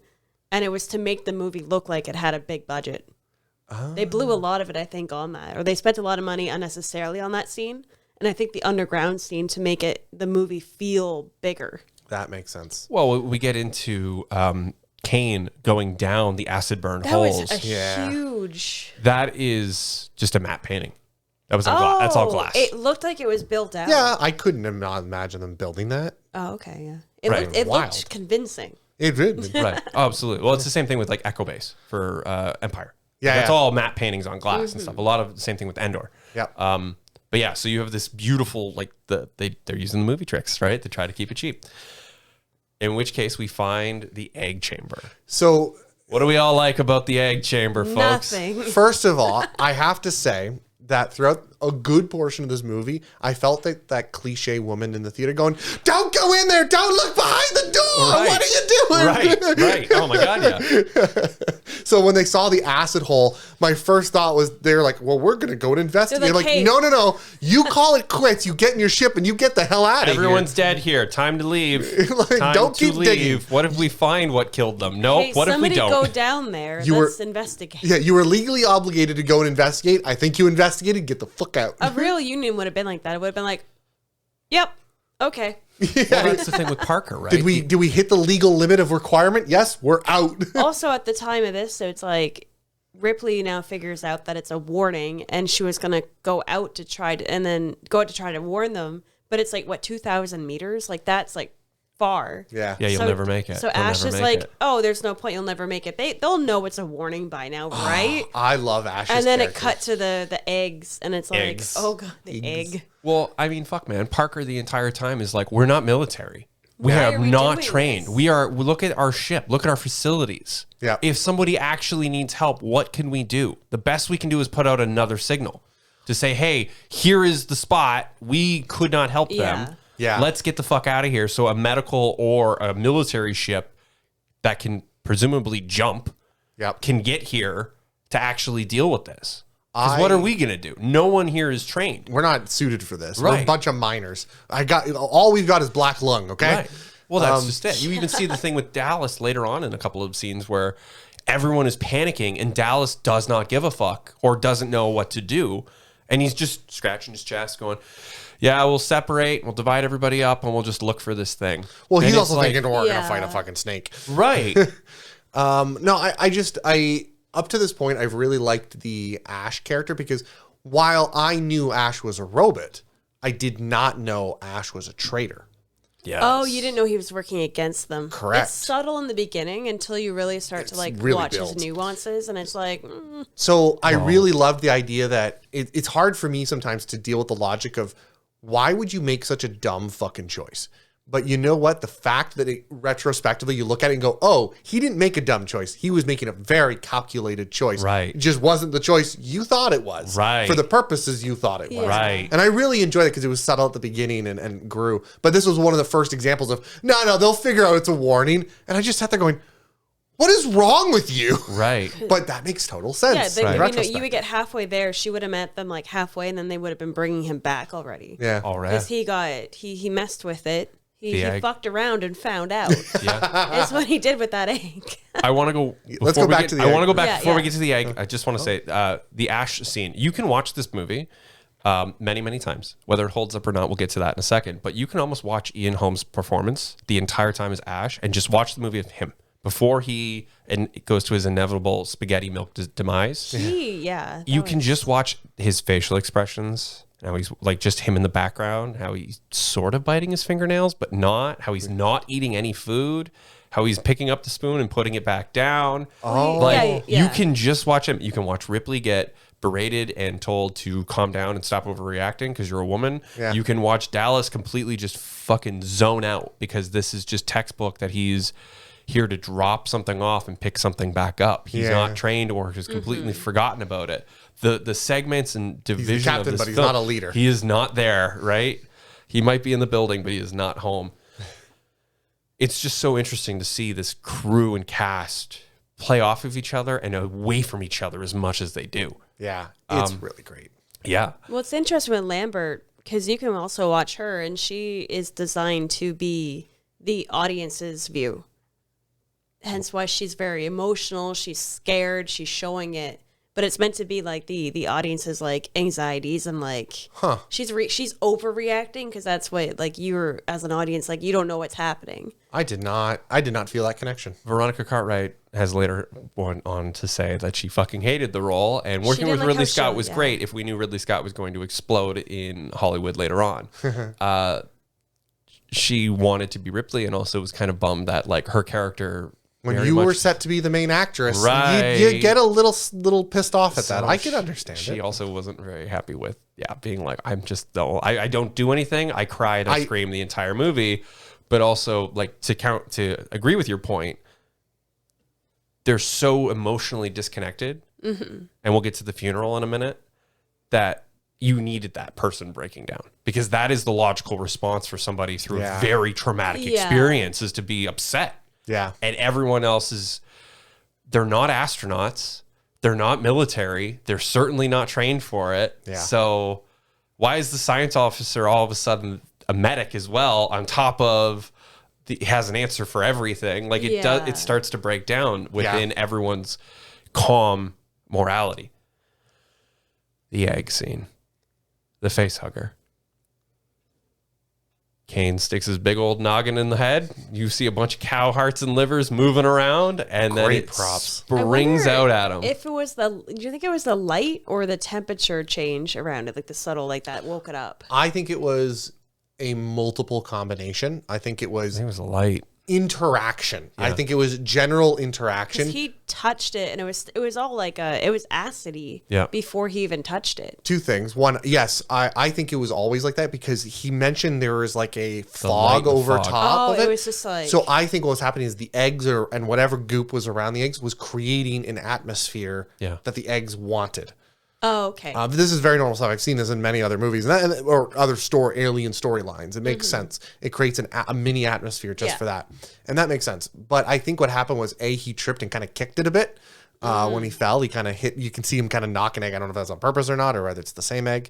But then he also kind of touched it and he also had the light on it. I think I think the egg sort of sensed existence. and then it woke up the baby. Yeah. So the facehugger itself was a puppet that was, I want to say, air loaded.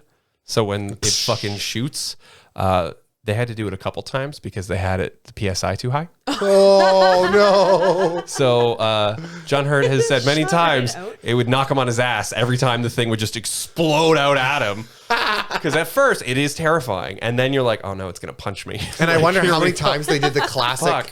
director move where they're like, okay, we're going to do it on 3. 1. Bang, right? They get him. Knowing what he did to the cast during this movie, probably. Right. Yeah. So the facehugger, The crew panics. They break quarantine against Ripley, saying, we have a fucking quarantine. We have to fucking keep the quarantine. Ash opened the door. Ash opens the door, lets him in, saying, hey, we have to see what happens. Who knows what's going to happen? Let's fuck around and find out. Let's find out. Ripley fucking loses her mind. And this is where the divide in cuts. Because in the director's cut, Ripley enters the room and loses her mind, being like, yo, you all fucking broke quarantine. And in which case, Lambert smacks her, saying you were going to leave him to die. How fucking dare you? Oh, and yeah, they lose we their didn't mind. get that scene. Yes. There's a couple different cuts where there is... So it's showing a divide between the characters and why they will no longer listen to her later. Right. And why they don't trust her. Yeah. Because all of a sudden she's on the company side. Yeah. And it's not the company protocol, because the man who's been quoting the company book is now pulling the strings to fucking kill every single person. Yeah.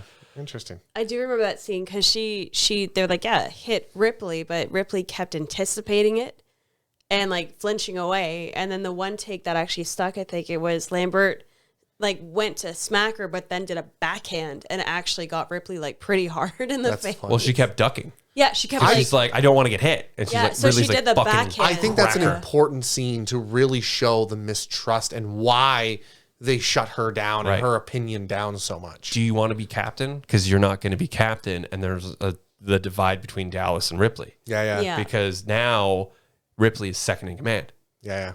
right? Kane's out. O'Bannon originally wrote the full screenplay and argues the scene is a metaphor for the male fear of penetration, and that the oral invasion or rape of Kane by the facehugger functions as payback for many horror films with sexually vulnerable women that are attacked by male monsters. O'Bannon describes the sexual imagery as an overt and intentional. I'm going to put in every image that I can think of to make the male audience cross their legs and squeam. Homosexual, oral rape, birth, and the things laying eggs literally down in your throat. The whole number. The face hugger is a rape scene. Yep. Okay. Yeah, you're fake. Yeah. Yep. I have to process that, but yep.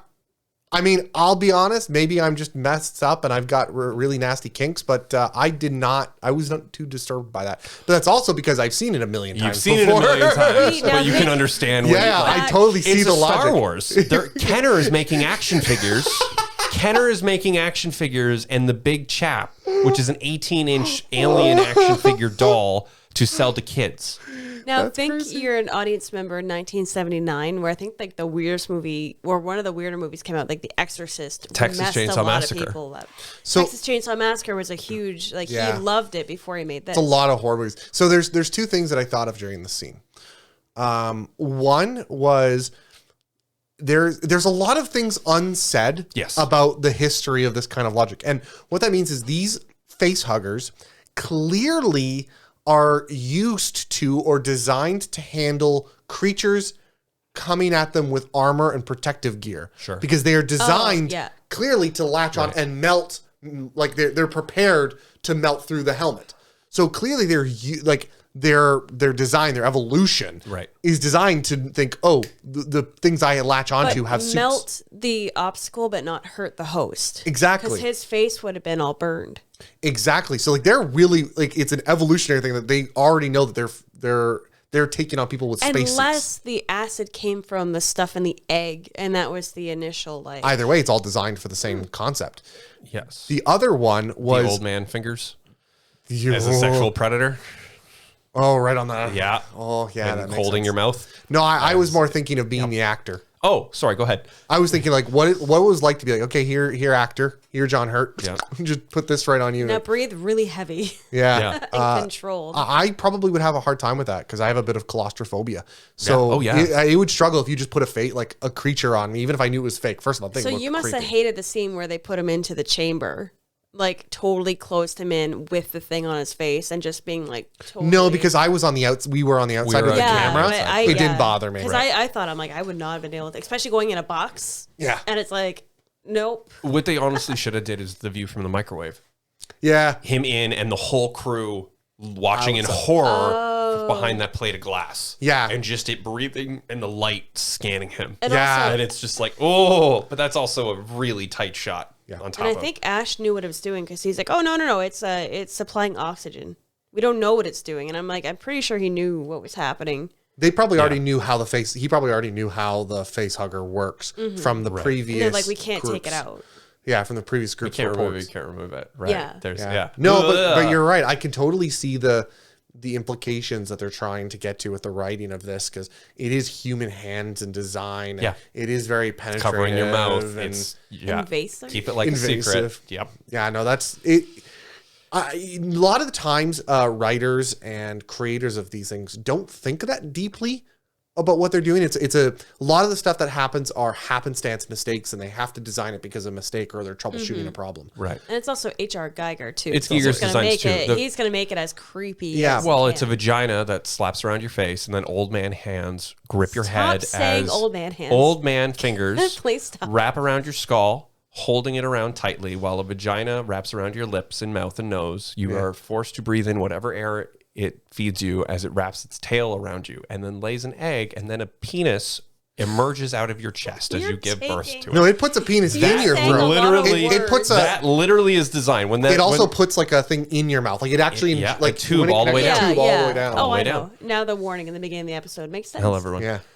Welcome to the warning. Welcome to the And then warning. I'm the so next scene sorry. you see Ash looking at the monitor, and you can clearly see the baby. Like It's in there. he's looking at the baby fully formed. And he never mentions there's Never an says egg. She's like, anything. "What's that?" And he's he like, turns it "Oh, off. I don't know Yep. yet. Turn it off. Don't look in there. Oh, sorry." Like he's so nonchalant about it.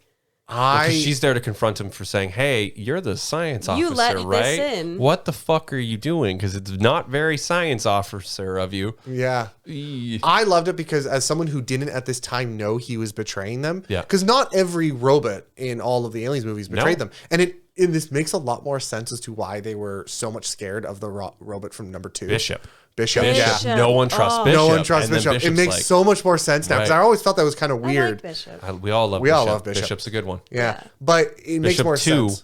a motherfucker. Bishop 2 is a complete motherfucker, but Bishop 1, we all love. But I thought it was weird because I didn't know exactly what was going on. I didn't know what the screen was displaying. Mm-hmm. Obviously, I knew Right. there's an egg. I know the Yeah. xenomorphs. But I didn't realize it as he's intentionally hiding it. trying to I took it cover as everything. he just sucks at figuring out, doing his job. No, he knew. He knew exactly. Yeah. And that's a lot of retrospective. Well, and he's I on love then that. compartmentalizing it to send back to the company. Yeah. Exhibit A, this is what's happening. This is what's happening the next day, a couple hours, and he's documenting it. So it's when they go and they're like, okay, cool, we're going to freeze him. We're going to get back to Earth. And then Kane wakes up and is fine and is like, I'm fucking starving. Yeah. I am so hungry right now Baby's hungry. because there's nothing in him left. Yeah. Oh, And you then think it know ate all of his? anything. Well, it ate his food at first, and so he's trying to, because it's in his stomach, right? Right. The alien is in his stomach, so it ate all the nutrients and stuff, and he's just trying to fill it back in. Oh, okay. Which is interesting because within the Alien franchise, before it busts out of his chest, and we'll get into that scene because it's a lot of fun, within the movies themselves, they don't necessarily eat until I want to say Alien Resurrection. Because in Aliens, they're not eating. They're just lobotomizing them and then putting a face hugger on them. They're Oh, is just that what? I never really knew what the adult did to like start the cycle again. that's all they do. And then the okay. idea is that they could swap sex at some point, so there will always be a queen, which breaks down the theory within Resurrection. So when Alien Resurrection, when she has a queen in her, Yeah. it doesn't make any sense. Or Alien 3, she has the queen in her. yeah. Yes. Alien 3, she has And the then when queen they in her. resurrect her in Resurrections, they took the DNA from her. to Right, make- and then it gets into all the bullshit. yeah. It's not a very good movie. Which doesn't make sense because at some point, the alien will just, one of them will be the predator, the alpha, and switch to a queen. Yeah. Yeah. And that's how they were set up in the first and second one. And then by the third one, they just kiboshed it all. Yeah. Because they're like, well, we need to keep making money and keep making these movies because they are very well received. Yeah. And people like fucking action flicks, so And why not? It doesn't quite make sense because they don't eat.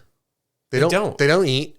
But the whole they don't eat kind of it makes kind of sense because they're a weapon. They're meant to live. Right. They don't eat, they don't drink, they don't think, right? Yeah, they're meant to live, evolve, kill, I think and they then have die like a everything June they bug. need. Right. Yeah, they have everything they need to get to a certain point, and then I'm assuming they just die off. They Yeah. do die off, yes. Yeah. Like a Yeah, June bug. like a June bug. They're like a June bug where they gill, they build, they're Yeah. born, they molt, and Right. then they're gone. But there just doesn't make much sense in like the amount of growing they go through, Right. Logically you need to ingest the calories for Right. that, but it just doesn't make any sense, and they never deal with that ever No. anywhere at any point. Well, in the there's a story. sweet spot where it switches from Aliens 3 to Resurrection, where they almost want to turn it into a slasher. It's less of smart man science fiction and more of a, well, he's a Jason Voorhees. The Xenomorph is just a slasher flick now, and we can make 100 of these. And that's where we lean more into, well, that's where, no, you guess, man, Alien versus Predator. Yeah. Freddy versus Jason. Like the whole, like that's all they did was they just kept going with, it's this unstoppable Don't get me problem. wrong. Like I basically didn't like 3, 4, or I guess air quotes 5, Prometheus. But Did you like Covenant? I don't remember Covenant. I don't It remember. focuses on David being like the Wayland Yutani. I don't remember it. It's not. That's I the did problem. watch it, That's but I the don't problem remember with it. Covenant is not a lot of people remember it either. James Franco was in it for 30 seconds. Oh, okay. Yeah, I don't. I did watch it. I know I watched it, but I don't remember. yeah. Danny Bride wrote it and was on it. It was like it had a great like setup. Oh But, no, I just fell apart. I think they fell apart, and I think that's because I think again it's one of those things where the whole value in this movie is not understanding. Right. It's that fear of the unknown. And they're all keeping secrets. And they're all keeping secrets. Yeah, they're fearing each other's secrets. Right. They're fearing the alien secrets. Right. Yeah. But as you go through the alien series, you understand what's going on, and that understanding reduces the fear and the effect that this movie has. And I think that's It cheapens it. It cheapens it. Yep. And I think to me that's why it's so important that I recognize that, Right. because I think it cheapened this movie for me. Right. Because like in this film itself, you barely see the alien. It's on screen for 4 minutes. Total. The whole movie, it's 4 minutes of That screen tracks. time. And I think most of it's at the end. Right. Yeah, when it's in its little cradle, Right. little ship cradle. And then the idea within Aliens is it's the idea of look how difficult it was to kill one. Yeah. Now there's 100. and they're destroying a military. Right. Yeah. Okay, so the chest burster. They're Yes. all having dinner before they get cryoed again or go into hypersleep. Yep. John Hurt's chest fucking explodes as he gives birth to the penis monster. What they did not tell everybody was that he was full of pig blood and guts. And when that scene happened, they did it in roughly one take, and they sprayed blood all over the crew. Yeah. So And it fucking was cold and awful. I know I was watching Veronica Cartwright, like Lambert's reaction, because I think she had the most like strong reaction to it, where she actually like screamed. Yeah. Because she got covered in it, but yeah, that was her like legit. And then you can see in the next scene when it showed her still covered, she's like, "What the?" Like she's looking around, like, "Was that supposed to happen?" Right. And they're like, just keep going. Her face was just disgusting. I just love the chest burster. That just I don't know why, but I found it again. This is that whole Spaceballs. Spaceballs. Yeah. Hello, my baby. Yeah. Spaceballs. Oh, Yeah. I know it was more a it looks around, it's like, and then it goes, and it just does this weird skittle scatter. That's Right? always made me laugh. It did. It made me that laugh. Scuttle that it happens because Yeah. it's like, oh, they're like clearly like. Did Henson do anything on this? Like Henson didn't do anything. okay. on This was this. not Henson. No. It would have been. I'm sure he would have loved to, but yeah, you know. It would have been an articulated like puppet. Yeah. Yeah, I just thought it was kind of weird, and at first I was like, just catch it, and then I realized, no, these people are in shock. They're confused. They're all covered in blood. And, Yeah, they're so confused. Like, okay, it makes sense as to why he got away, but it is funny. It's like, oh, bye, and it just knocks someone's cereal bowl off the. I forget. Did who John it was. Hurt come back in Spaceballs to do that scene? Oh, I hope. I think so. he did. I don't think he remember. came Oh, that's back. I think he hilarious. came back in Spaceballs to do the exact same scene. That's funny. It's been a long time. I so know don't it's been an age. I forget which one it was, but I want to say it might have been Tom Skerritt, Dallas. He went home after that scene and locked himself in his bathroom and didn't talk to anybody for 4 hours because of just how like disturbing it was. Because like, and even Sigourney Weaver went on to say like she actually thought he was like hurt and dying the way he was acting. Like, so she was like everyone was just so freaked out about that scene because it was so real. People were throwing up and leaving. That makes sense. I was so Yeah. thrown off by John Hurt because I saw the name John Hurt and I'm like, wow, John Hurt's in this. And then I'm like, is that John Hurt? No, is that who's John Hurt? Right. Because he's just so young. So young. Instead of Ian Holm, he is so young in this. Ian Holm, I recognized immediately. Yeah, he Yeah. had those big ears. So what I will say simply though, to not take away from it, that is if you edit that movie out in any way, that one scene, besides even the face hugger, is the only reason it's a rated R. because Yeah. of that death. Yeah, That the rest is of it's really the not only too blood. graphic. The only blood you get is that dinner scene, Yeah. Yeah, I completely agree right? with you. And then all of a sudden, it's a solid PG. Yeah, because after that, it's just Ian It's milk. Ash Yeah. with milk. Yeah. There's Yeah. no blood or gore within the film itself. Yeah. They really use it sparingly. Yep. For when it matters, it's awful and it's horrific and it's gonna happen to anyone. It really sets the tone for the rest of the movie. Well, they all kind of panic and Yeah. go, I clearly don't want this to happen to me. Yeah. Yeah, it was Is one of the- anyone else infected? I'm sorry, but I'd rather die to the xenomorph than any facehugger / chest burster any day. Right. Yeah. Yeah. That's I like how we all just imagined that. well, no, I was just reading up on something because I was trying to find like an answer to something for the end of the movie, and apparently, I don't know if it's explained in the other movies, but apparently, when they attack and kill people, that person turns in like cocoons and turns into an egg, and then that's what causes like the whole cycle to restart. Yes. Yes. So So all those people that died are going to turn into those big like eggs. Yep. So if you think about all the eggs on that planet, that was all the crew. Yeah. yeah. Yeah, yeah. So there's a scene in the director's cut that we also didn't get in this one for what happens to Dallas. So when the crew is divided, because they all go to hunt for him, Dallas gets abducted by the alien. Okay. We're jumping. Yeah. No, We're jumping a little bit. I'm not gonna lie, Well, there's because not of much the it's not just that, because of the hallways and stuff. I lost track of what exactly happened in what order because it was just kind of chaotic in the middle there. Because she wanted to go up in the vents, and he's like, "No, I'm the captain. I'm going." Even though she The should vent have. scene. So but they all go hunt. They all go hunt. Yeah. They all go and make weapons. Yeah, yeah. They all go to try to find Yeah. the small creature. yeah, Brett dies yep, in the chain water room. room, the chain room. whatever it is. Oh, Right. he's looking for the cat. Right. Yeah. He dies.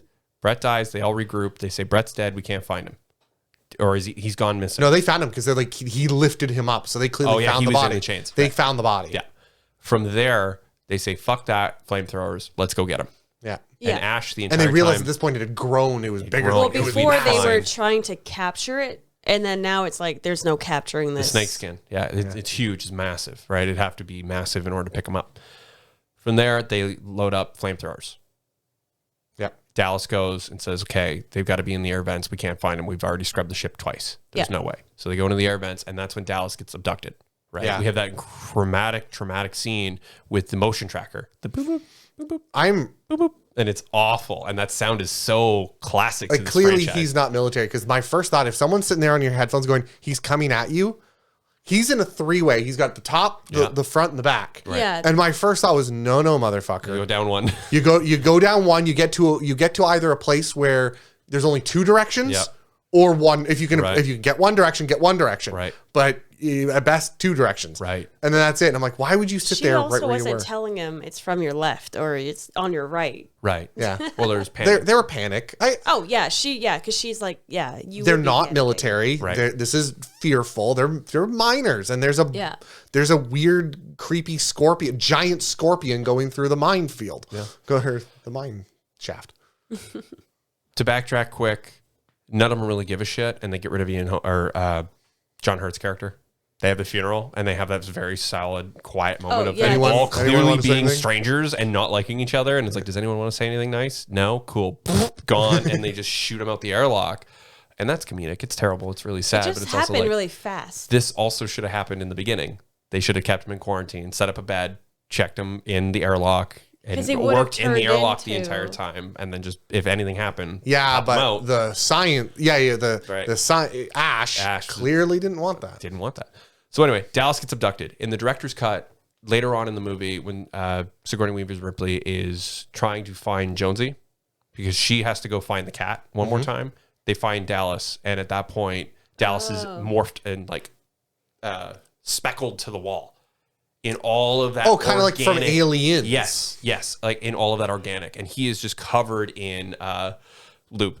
Yeah. And they blast him with fire extinguishers and stuff to bring up the effect. So she ends up just torching him. So there's a really not overly dramatic. There's a really dramatic moment where he's just kind of like, he doesn't imply that he has been lobotomized or impregnated, but it does imply like, hey, the alien is shifting Yeah. and becoming like the cycle is restarting, and his pretty much thing is like, kill me. You have to kill me, set me on fire. And that whole scene is Sigourney Weaver just sobbing and fucking torching the guy. Well, because I always imagine as they put them up there ready so that the next egg that comes around can get him. Right. They're just entrapping him to be a vessel soon. Right. Yeah. But that was cut from this one. It's in there. It was filmed, but just different cuts of the film. So Dallas gets got. Dallas gets got. Ripley's in charge. Ripley's in charge. She goes to Mother's wound. Yeah. Pretty much tells Ash to fuck off. And Well, at this point, the we cut a good chunk out. Yeah. She was suspicious of Ash at this point. Right. And then she's like, well, I'm going to go find out myself. Right. Yeah. I'm captain. I have the keys. I can get in now. I have all the passcodes. Fuck you. And he's like, no, we have to do what the company's going to say. Everything's going to be fine. Don't worry. Just stay calm. Yeah. Stay calm. Don't go check the logs. You're fine. Right. And we lead to Mother saying that the company was behind this the entire time and knew about the planet, and that the crew is entirely expendable. And Ripley has a freak out moment. We have a great cut of Ian 'cause Holmes it sneaking up pans. next to it. Yeah. And it's like terrifying because like he's been there the whole time, and she's just like the way that she doesn't freak out right away though. She just looks over at him, and he's like, what did he say? He's like, I have an explanation for this, and she's like basically like, fuck you, I'm gonna go warn everybody. Yeah. Right. And he's doing like the slow walk behind her, just closing all the doors, and it's like, Yeah. It's great. In which case, Ash, Ian Holmes, and Ripley end up having a big old throwdown. Yeah. Ridley Scott has said that this would be if the android had ever had an experience of a sexual urge. So there is the moment with the magazine where he picks up the porn, like the Playboy. Yeah. There's a wall of nudies and like bacon and eggs and cars, and for some reason it's like very reproductive. Sure. In a way, and jams a porn magazine down her throat. trying to like smother her. Yeah. But I noticed he was being weird around her the whole movie because, like, I don't know if it's just me picking up on it, but like in the scenes where they had a conversation together, he never looked her in the eye. And he was questioning. He was like always kind of like looking at her and then kind of looking away, and like I'm like, there's a weird chemistry there that he might be like, you know, whatever he can fathom as like not love, but like lust in a way, maybe. I don't know, but he was just weird around her. I didn't get that. What I got that as is he's a robot and he's awkward. And he doesn't like her questioning everything he does. Yes. Yeah. And it so was just he's the body language was off. for sure. That's interesting. Because he's a robot. Yeah. That's what I took it as. Female gaze. Female. Hey, no. Creep meter was on the whole time with him. I just took it as absolutely. she's logical, she's clean, she's smart, and he's basically he's socially weird because he's a robot, Right. And it's also oh God, just stop! Like I don't need you digging this deep. Yeah. I didn't take it as like a sexual thing. I just took it as he wants her to shut the heck up and go out a space vent. Sure. The airlock. The airlock. Thank you. Well, we got a little bit of moments too, though, where you do have the idea, the plan, the thought of, okay, this is going to have to go exactly the way I calculate it and the way I have it pre-planned in my head. Mm-hmm. And all of a sudden she's going, well, this is the rules and this is what we should be doing. And that's not according to plan. Yeah. So of course he is trying to stay 2 steps ahead of her the entire time, right? It's the same thing with the confrontation, where he's shutting computer screens off and covering up the microscope and saying, no, don't worry about it. And I'll just apologize and get yelled at because, oops, I made a bad call. Yeah. And she's going, how the fuck are you supposed to make a bad call? Like, you're the science officer. You're supposed to be the most And also you person just here. proved that you follow the corporate line, Right. but now you're saying you don't. Right. There's some Makes contradictions sense. here. Yeah. So they had that weird fight where he's just like jamming the magazine down her throat. Yeah. And I do like that they slowly reveal that he's a robot because they show that like it takes 3 humans And to he even starts wigging out. starts wigging out, but like it takes 3 humans just to sort of get him off her, and it shows how strong he is. Yeah. You're like, oh, something's not right here. Right. And I wonder if it's because he was going so against his like moral code that he like self-destructed himself with what he was trying to do, and like I think the he like Asimov burnt himself out maybe. I think the Asimov rules don't necessarily apply to synthetics as much okay. as they were set to androids and other machines. Oh, okay. And that's the whole argument within Ridley Scott's universe, whether it's the Tyrell or the Weyland-Yutani not replicants, but synthetics or even Cyberdyne systems, right? Yeah. Because they all mention it. I think in Aliens 2, Bishop says he's a hyperdyne system. He does say that. Which is Terminator.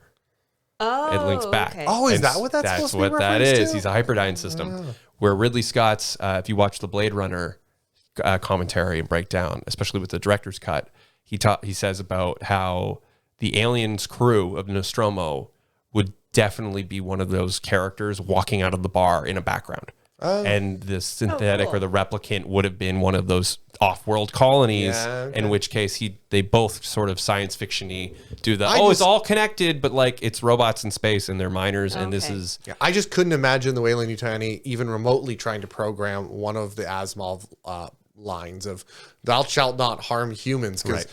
I don't get the feeling like they care. So why would they care to put the effort of programming Yeah, that in? because he could have attacked them at any point. He just, he probably Well- calculated his chances. It was Right. 1-on-1, even if there was 2 other people that he Well, I wouldn't. can say that the alien got her.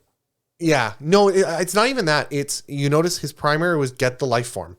Everything else is secondary. So it's not that keeping them alive became not a goal. Right. Yeah. It became a secondary goal. Right. So he only killed them when he absolutely had Yeah, to, 'cause because she keeping was them alive gonna- was a goal. Right. Yeah, because she was going to tell everyone, and then he was going to be like, That would break the first rule. So as long as they didn't do anything that broke the first rule, then he's fine with them. Right. yeah. And so the problem is he probably just got hit and punched too many times. And instead Well- of getting knocked out like you and I would, he had a glitch. out. He was already malfunctioning, though, because when he was coming up on her, he was already leaking I love that scene that, too. that The milk fluid, running right? down And that's his why face. she's like, wait a minute, this isn't right. Yeah. Well, it's the first realization of, oh fuck, it's a robot. Yeah. And it's like, oh, shit. We've So been had. It's good the other 2 came, because, like, he would have probably killed her. Oh, yeah. for Oh, for sure, Yeah. for sure. For He sure. And then throws the 3 of them classic, around, the punch head knockoff moment. Yeah. and it keeps coming. Yeah. And it's like, oh no, and it's kind of silly. They reprogram him, and you just get this spot of spaghetti and wires. And the only And- time in the movie where I sighed in sadness for the effects. Okay, that one That shot. was a mistake. That one shot out of every cut and scene in this movie, even in the director's cut, Ridley Scott's like, there was kind of nothing you could do Yeah. between the foam, like the latex foam head, and the cut real of his real head. Because originally, when they first filmed it, the latex cut that they had for him for this head, it shrunk. Yeah. So it looked even worse. Oh, no. So they're like, we got to cut this. We got to show it as quick as we can, as it getting picked up, put on the table, and then like zapped back awake, so Yeah. we can move the arm and have someone step in front of the camera for a brief millisecond, and then we can have the actors cut. switch. The problem is it's the lighting that completely fucking changes, and the camera changes place. Yeah. So it's not a seamless like Yeah. walk in front of the camera, stop the camera, step back. Like it's a bad edit. It's a bad edit. bad cut. It was and it's rough. one of the only bad edits within the entire film. I think but I even chuckled during it. yeah, I went, yeah. oh, You're like, God. oh, fuck, because you can see, because it's like that doesn't look right.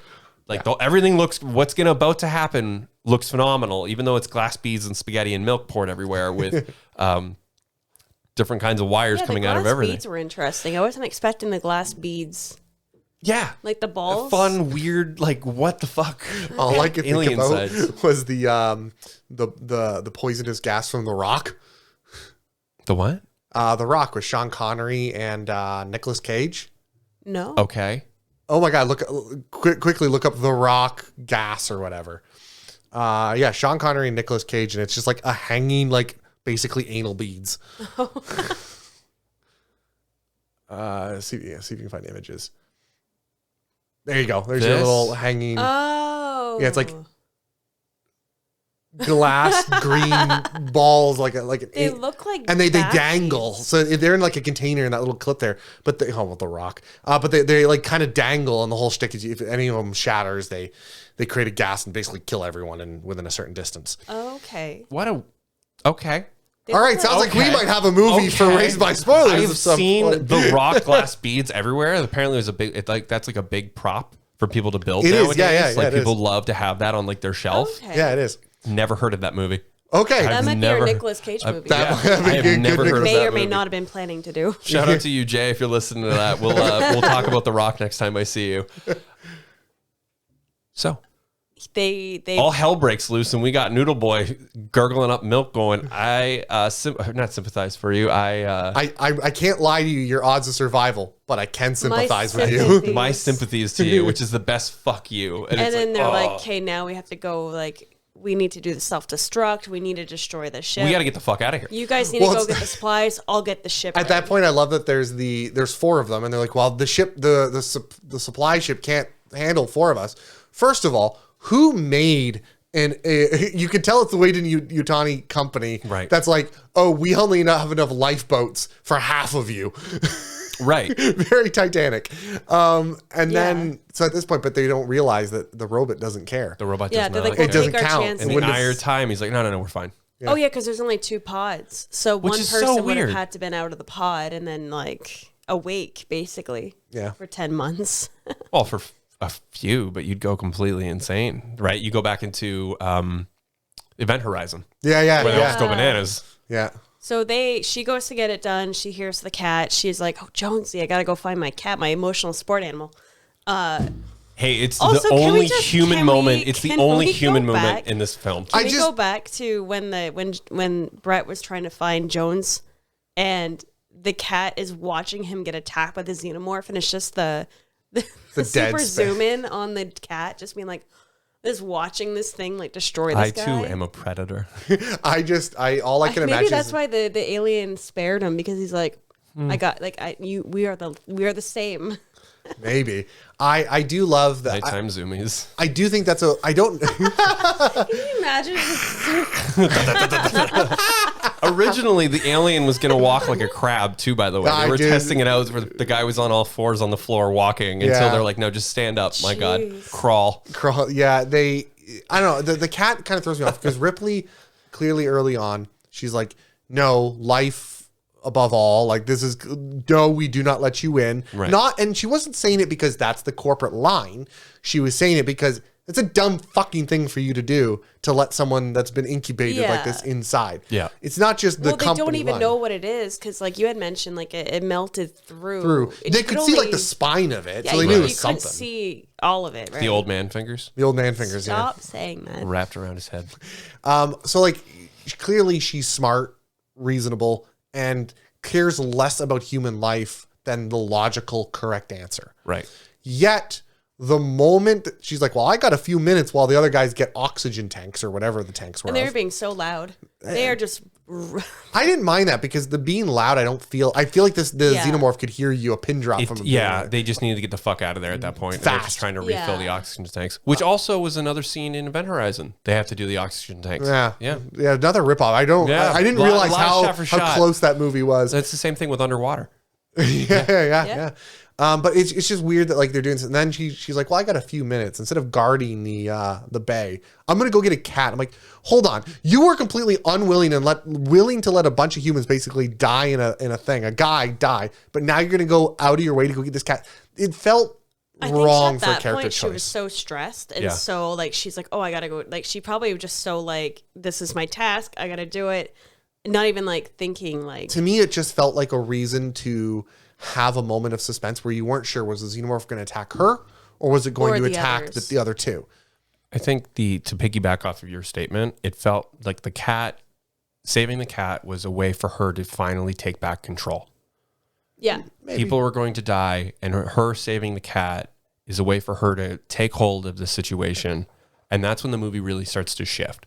Before they pull the self-destruct switches, before she finally suits up and confronts the alien, she saves the cat, and she's at least has won. Because at this point in the movie, before she saves the cat, in the director's cut, she's just killed Dallas. So she has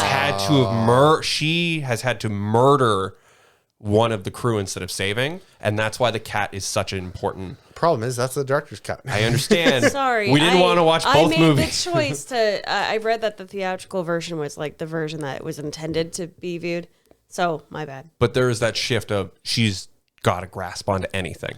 Yeah. Right? And then as she is saving the cat, the other two. It's a minor guilt It was thing. a great scene where it showed that, because it showed Lambert with her back against the door, and then you see Parker doing something else over here, and then you just see the shadow of somebody And you And think for a it's minute, Parker. you think it's a person, and then it shows him still working, and it's like, oh, shit. And then it also shows Get for out of like the the way. giant like dildo head of the xenomorph. Then You're Yeah. like, he well, that's moved. not a head. Yeah, like he turned his head, and you're like, ah, shit. Yeah. That was a really cool way of like using the shadow. Yeah. Yeah, and then he's yelling Well, the at her, silhouette get out of of this the way. creature, and it's awful. Because he's so big, because the actor, he's 6'10". He's almost 7 feet tall. Wow. Plus the head. Plus the dome. Yeah. Yeah. Plus everything else. So I can only imagine him walking around set just like in costume, Must be messing wild. with everybody. there is YouTube footage you can look up, and it's him like walking around on set still, just smoking a cigarette Because what was it?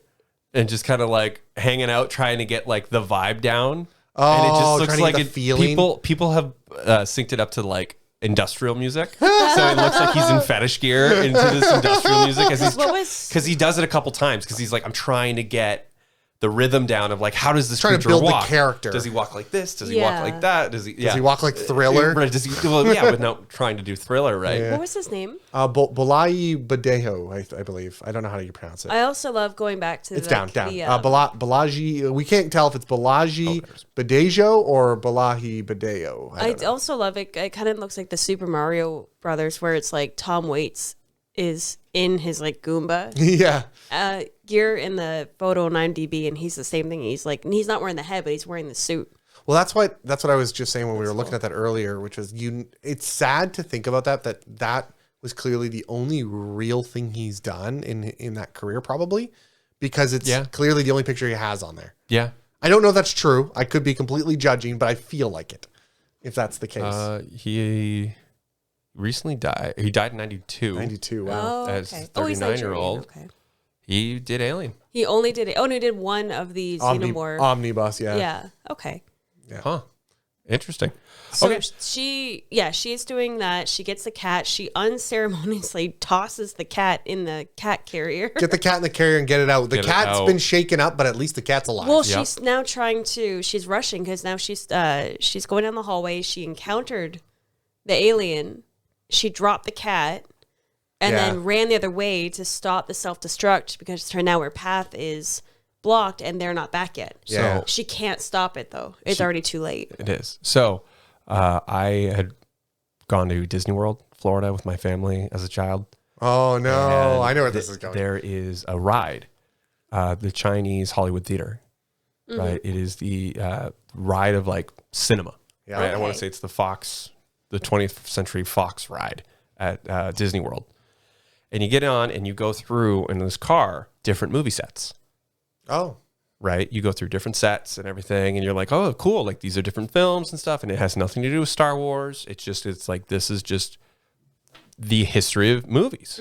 And you kind of actually go through these different sets, and like there's people or actors walking around, like a director and stuff, and you kind of get the vibe. And then all of a sudden you go down a hallway and the fucking lights go out. Was it the And alien? then the yellow lights click on, the smoke starts flying, No. and you're in the Nostromo. No And you're getting way. thrown around in this cart as you're going through, and you can't hear anything because the sirens are so loud. And then finally, you hear stuff run across the ceiling, like crawl across, and I'm a kid, I'm freaking out. And you see like the tail comes down and then goes back up, and then finally right before you get to like the white room lights, the fucking alien comes out of the wall screaming I at would've you been with a bunch of crying. smoke. That's awesome. But you're doing the Ripley hallway scene. You do Yeah. the hallway scene and you go through, and it is the longest, most intense 45 seconds, maybe 38 seconds of this ride ever. All I kind could of think thing. about And was then it's just the- white light, and you're back out of there. You're at the end of the ride, and you're like, oh shit! Like All I it's can think of really was fun. There was a ride they had to shut down because it was too scary. The extraterrestrial ride that eventually got turned into a Stitch ride. okay. So the idea was you would basically go. There's this whole show. It was not Alien, Right. but it was not Alien. Yeah. Wink, You can nudge, tell nudge. they want to do it though. But Yeah. the franchise has also gotten weird. Yeah, and so you go down and there's this whole, hey, we got an alien in isolation. We're going to teleport it off planet. Cool. or it's going to teleport to us. I don't remember all the details. And so you basically you just strap in. All it is a sit down. There's no movement. Yeah. And all it does is their whole movie is basically them trying to fight this alien that's going around and supposedly killing off random people in the audience. And you get water splats, supposed to be like blood splurts and shit like that. And it's just, apparently it was way too scary. Like, oh yeah, it's a ride in Disney. Bring your fucking kids. Oh my goodness. Like, give them drama for the rest of their life. Right, for the rest of their right. lives. They eventually turned it into a nice, better version with Stitch from Lilo and Stitch. Okay. That's So it was a bit hilarious. more okay, but it was still like traumatic to a lot of people. Very, very cool. Sigourney Weaver can't shut off the self-destruct. Yeah, She's the last like survivor 2 of the seconds Nostromo. over the time. I'm sorry, but You were like in love with all of the design. The spaceship designs in this is phenomenal. the spaceships, the designs of the sets, literally anything was just great. Like anything they touched, any prop, any set, it was the most beautiful stuff I've seen. You had mentioned when she had to bring up all the cylinders. And I love it with the buttons. The buttons looked Yeah. cool. Yeah. Like Yeah. someone had a field day with this design. Oh, yeah. Absolutely. I love the giant handles. I don't know why, but I love giant handles. I'm a big giant handle man myself. I won't lie to you. This show is so stupid sometimes. Just a good giant handle is what you need, you know? You just gotta grab on the giant handle. The For real. two-hander. The double hand, yeah, absolutely. I get the feeling like it was clearly designed for 2 people because Yeah. you only Right. want 2 people. Because clearly it was hard for one person just to pull down Right. one of those. It was clearly designed so that one person couldn't have the strength to pull both down. Yeah. Absolutely. So we finally get to the lifeboat. Yeah, she sees they died. She runs back. She runs. She jettisons it. They exit. She puts Jonesy in the sleeping pod. Couldn't survive anybody else. Couldn't bring anybody else back. But Jonesy goes in the sleeping pod. She gets some brand new clothes, and we get the shot. The iconic Sigourney Weaver in the underwear and the tank top shot. Is it just me, or was that underwear like seemed too low to be she comfortable? just ran around for. No, she is just probably so much in shock. She's not even realizing they're like pulled down a bit because of the spacesuit and like the coveralls. I guess I'm sure. I just sat there. I'm like, God, that must be uncomfortable. Like it just must feel like it's ready to fall off. Well, I think at this point too, it's a moment of deep breath and vulnerability Yeah, I guess. as our main character strips down, Yeah. and we She's think that the getting alien's ready gone. for sleep. Yeah, She's like ready to just go. She's not even caring. Like she just survived. Also, this is like 5 minutes ago. Your adrenaline was maxed as hell. Yeah, so You're not she's going in to bed shock. anytime they soon. definitely shot this scene on a different day. Yeah. Like, I mean, like the character wise, like there is no way you're sitting there going, okay, gotta go to sleep here. Yeah, she might have taken a Exhausted minute at this right? point, though. But yeah, Because she sat with the cat for a minute. The cat was not happy, hissing at her and stuff. And she's like, okay, like, don't worry. So she obviously she took a couple of minutes. Yeah. It's just the adrenaline doesn't get out of you that quickly. no, absolutely not. At this point, I think we all seen it, but didn't see it. I forgot it was there. I did not notice it. always forget didn't notice it was it. So there. I knew, I'm like, okay, they're hanging on There's this. one more act because it's quiet. It's too quiet. Now. It's too quiet.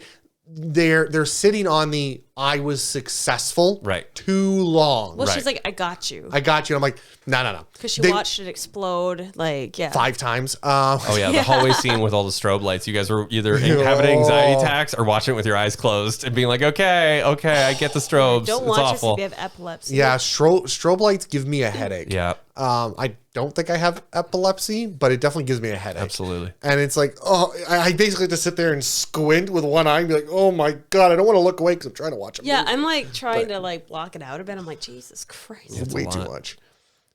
Sigourney Weaver goes to adjust and flick all the switches and pull on all the tubes or whatever. I guess Yeah. I don't know what she's doing. She's prepping the Cryo. shuttle, Interacting cryo. with really cool stuff. Yeah, she's just doing sci-fi shit. And we see the alien And he just kind of do a big yawn. He does a shift because he's taking a nap.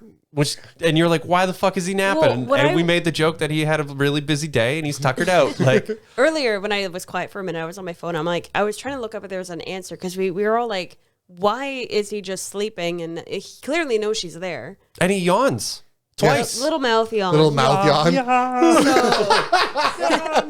It was either, a lot of people online think it's either that he's getting ready to cocoon and like maybe like die off because like he's done his thing, or he's getting ready to like shed again Become the because he's queen? getting bigger. Oh, become the queen. Yeah. Or he does another theory is that he doesn't see her as a threat anymore because she's kind of like survived and she's like I don't I don't agree think with so that because one. you would have the idea of her stripping down, going incredibly vulnerable, Mm-hmm. and shifting onto I am going to put on the armor.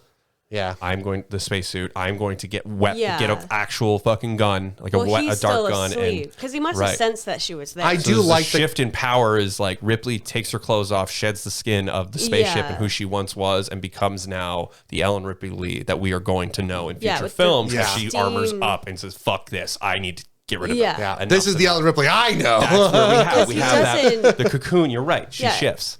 So he must be either like he's already done his Oh. job. He's like toasted, and he's like maybe just gonna shift and like get bigger, or he's just done for the day. No, I really, it's probably not true because, most story writing comes later Mm-hmm. on, but I really like the idea of if, The 85 novels you're talking. of if the alien was getting ready to become the queen. I Yeah. think that's what's happening. Because shifting. they're both shifting and becoming who they're going to be. Right. And only one of them can be the queen. Right. Yeah. Absolutely. I kind of prefer that interpretation. I don't know if that was intended, but I prefer it. It works, but because if you think about it, right, the crew itself that is alive still, because that alien doesn't know the spaceship's fucking exploded. Yeah. Or we can assume Oh that yeah, he kidnapped the other. Yeah. I'm going to go to the most clean place, most sterile Yeah. spot to lay all of my eggs, Yeah. And and then go in and I don't think it's going to a clean spot. I think it just went to a spot. Sure. Just chose the nearest spot Yeah, that had a and- little Nestle and Yeah. it could just nestle in there. And it could have been warm too, because like you've seen how cold it was on the ship. Because Ash took a minute, even though he's the robot, he took a minute and he was doing this and trying to get warm. So maybe that was like the warmest spot it could find within all the wires. I don't know I don't even think with it that though, matters. with Ash though, No? because I think the difference with that It was is just weird just that Ian they Holmes did being like that. it's a cold fucking day on set because Ridley Scott's a fucking think- nightmare. If you want to bring it in world, you're probably right. You're probably You actually probably left right. all the doors open and said, "Okay, cool, it's cold on a spaceship." Because you were going to say that they kept moving the walls. But go ahead. Yeah, but I think that was part of Ash. Yes, I am human. I too feel cold. You're all complaining that it's cold out because the hostile environment is freezing the carbon dioxide and turning it into glass that is being thrown around. So it must be cold on the spaceship. Because the alien didn't square up with her until she turned on all the Until she woke it up. gas, So she woke and it then up. it was like, rah, and then it got big, and she had to wait until it got so close to her, and then she screams and hits the button, Yeah. and Jettisoning then- it yeah, and then harpoons it, out the doors. yeah. Yeah, it was great. I think it's blasted by the engines like Well, twice. because it's going to attach itself back onto the ship because Yeah. it could obviously survive outside. I didn't realize how much like Resurrection that ending was. I think it was Resurrection. where it gets it's sucked like out the the little hole. humanoid one, and it gets sucked Yeah. out of the hole. I'm like, Yeah. oh, Resurrection is like a little more intense version of this. But Hey, Josh Whedon, not that great of a writer. I'll fucking say it now. I Yeah. have no problem with that. yeah, you're right. Not so great. But it just didn't. I couldn't fathom why it slept. It kind of like, okay, yeah, the whole turning to the queen, that makes sense now. Yeah. But as I watched, I'm like, this doesn't make sense. And this is what I mean by I felt like Ripley wasn't a hero. She was lucky. Whereas She's later the on, final girl. she's the final girl. She's just coincidental. Yeah. She's the coincidental. It could have been any one of those characters. Yep. Yeah. She's the coincidental survivor, just pure by coincidence. Right. Whereas later on, no, she survived because she's the toughest and the smartest, Yeah. and Right. so on and so forth. This is not the situation. It's sort of almost when the plot needs it to be, though. yeah. You know what I mean? Like, you're right. Aliens definitely puts her in the forefront for her being like the mother and the mother story. And there can only be one queen as well. And it really does echo how Alien ended. Yeah. If we do take away that like setup of it's shifting to be the queen, it already has its prey and it is setting up to restart the Yeah. cycle. Yeah. And Ripley Or it's is keeping her alive for a reason so that when he does shift, she's like the first victim. Sure. Like, hey, you're trapped here, and I like, is this intelligent? It can see there's no way out. Yeah. So it's like, I'm going to keep you alive because I need you alive. And interestingly enough, Dark Horse Comics has done stories like that where it's awful. And they just, okay, breed, we need more humans and we're going to keep you alive and we're going to keep making aliens. Yeah. And Yeah. it's just awful, awful stuff. Also, why he didn't kill the cat? Wild comics, but 'cause awful He didn't stuff. see the cat as a threat, so he let the Right. cat, like, the cat was roaming around the whole ship. Yeah, he And did. it left it alone. Which is so funny because you get to Alien 3 and it's either a dog, It's a dog. or a buffalo or it's a dog. it's an ox. Or it's depending on which cut you watch. Oh, It's either an ox or it's a dog. I've only ever seen the dog version. It's either an ox or a dog, depending on what cut you watch of Aliens. Yeah. Only the dog makes sense, though. An ox. I know. Like I said, depending on what cut you watch. All right, sure. No, and what you had mentioned, I was going to mention it after. Ridley Scott, in order to make the cast and crew feel more claustrophobic, like as the story got more intense, he had them make the hallway smaller every day without telling them. So okay. So the vents and everything just kept shrinking. That's so you're funny. thinking as like, let's say Ripley or Sigourney Weaver being like, this doesn't seem right. Like it's closing in on you. Literally, he messed with them. He also told some of the, I think it was Parker and Brett, like he told those actors to off screen and off like camera antagonize her and really like mess with Sigourney Weaver. So when she blows up at them, that's like her legit reaction because she's so sick of them because they're being assholes to her. But Ridley Scott told them to do that. Yeah, Parker goes in and says, "We don't respect you as an actor, and we're going to need you to do the scene again." And they're on film. So they're doing this on film. film. Blows up, and when she says like "fuck you" and like yells at him, that's legit her just being pissed. Man, it's terrible. It's some of the best. After that, they're good. They're good. They're good. They realize I need you to fucking yell at me. Yeah. And stop So being like, I'm in charge. Same thing with having Lambert actually punch or like slap her so hard. Like he was really mean to them. It's so sad that some of the best acting and some of the best things that people do are because they're basically being tortured. Yep. Right. Well, I mean, you have moments where slowly tortured. Ridley Scott's blowing up at Sigourney Weaver, and then Ridley Scott has to chase Sigourney Weaver down in tears and be like, "Listen, I am so sorry. I had to blow up at you because I know you can take it, but I actually wanted to blow up at John Hurt. Yeah. I wanted to blow up at John Hurt, but I know he's too much of a prima donna actor of like, oh, I did these all award-winning movies and like, go fuck yourself. This alien movie's going to be shit. But I can't blow up at him because he doesn't have a major role, but we need him for the first act of the movie. Yeah. And you can handle it." And then she's like, it was a completely different shift. There's a different kind of shift. And it's the same thing when we get into Halloween, where on the first day of shooting for Laurie Strode, John Carpenter had to call her up and say, "Hey, listen, you're fresh out of water. You've never done anything. You're doing great. Like that's what we're after is you're brand new in this situation." Yeah. Which also echoes the how many missions has Ripley flown. Yeah. She's very by the book, but also wants to be captain. Yeah. She's not double crossing, but she's second guessing everyone on that because ship. everyone keeps pushing her down, and she's like, no, like if everyone just listened to her from the beginning, John Hurt or Kane would have died. Yeah. Maybe the other two, because they're with him. But like, yeah, it would have all been avoided. Yeah. Yeah. One of at minimum one died. At maximum 3 instead of everyone. Yeah. Yep, I completely agree. All right. So Ketter would go on to make 4 prototypes that were never released. They did the Big Chap, which was later done by Super 7 and Gentle Giant, which was an 18-inch alien action figure that's yay big. When you think about an 11.5 foot or 12-inch Barbie doll, that's a big toy. That's a big toy.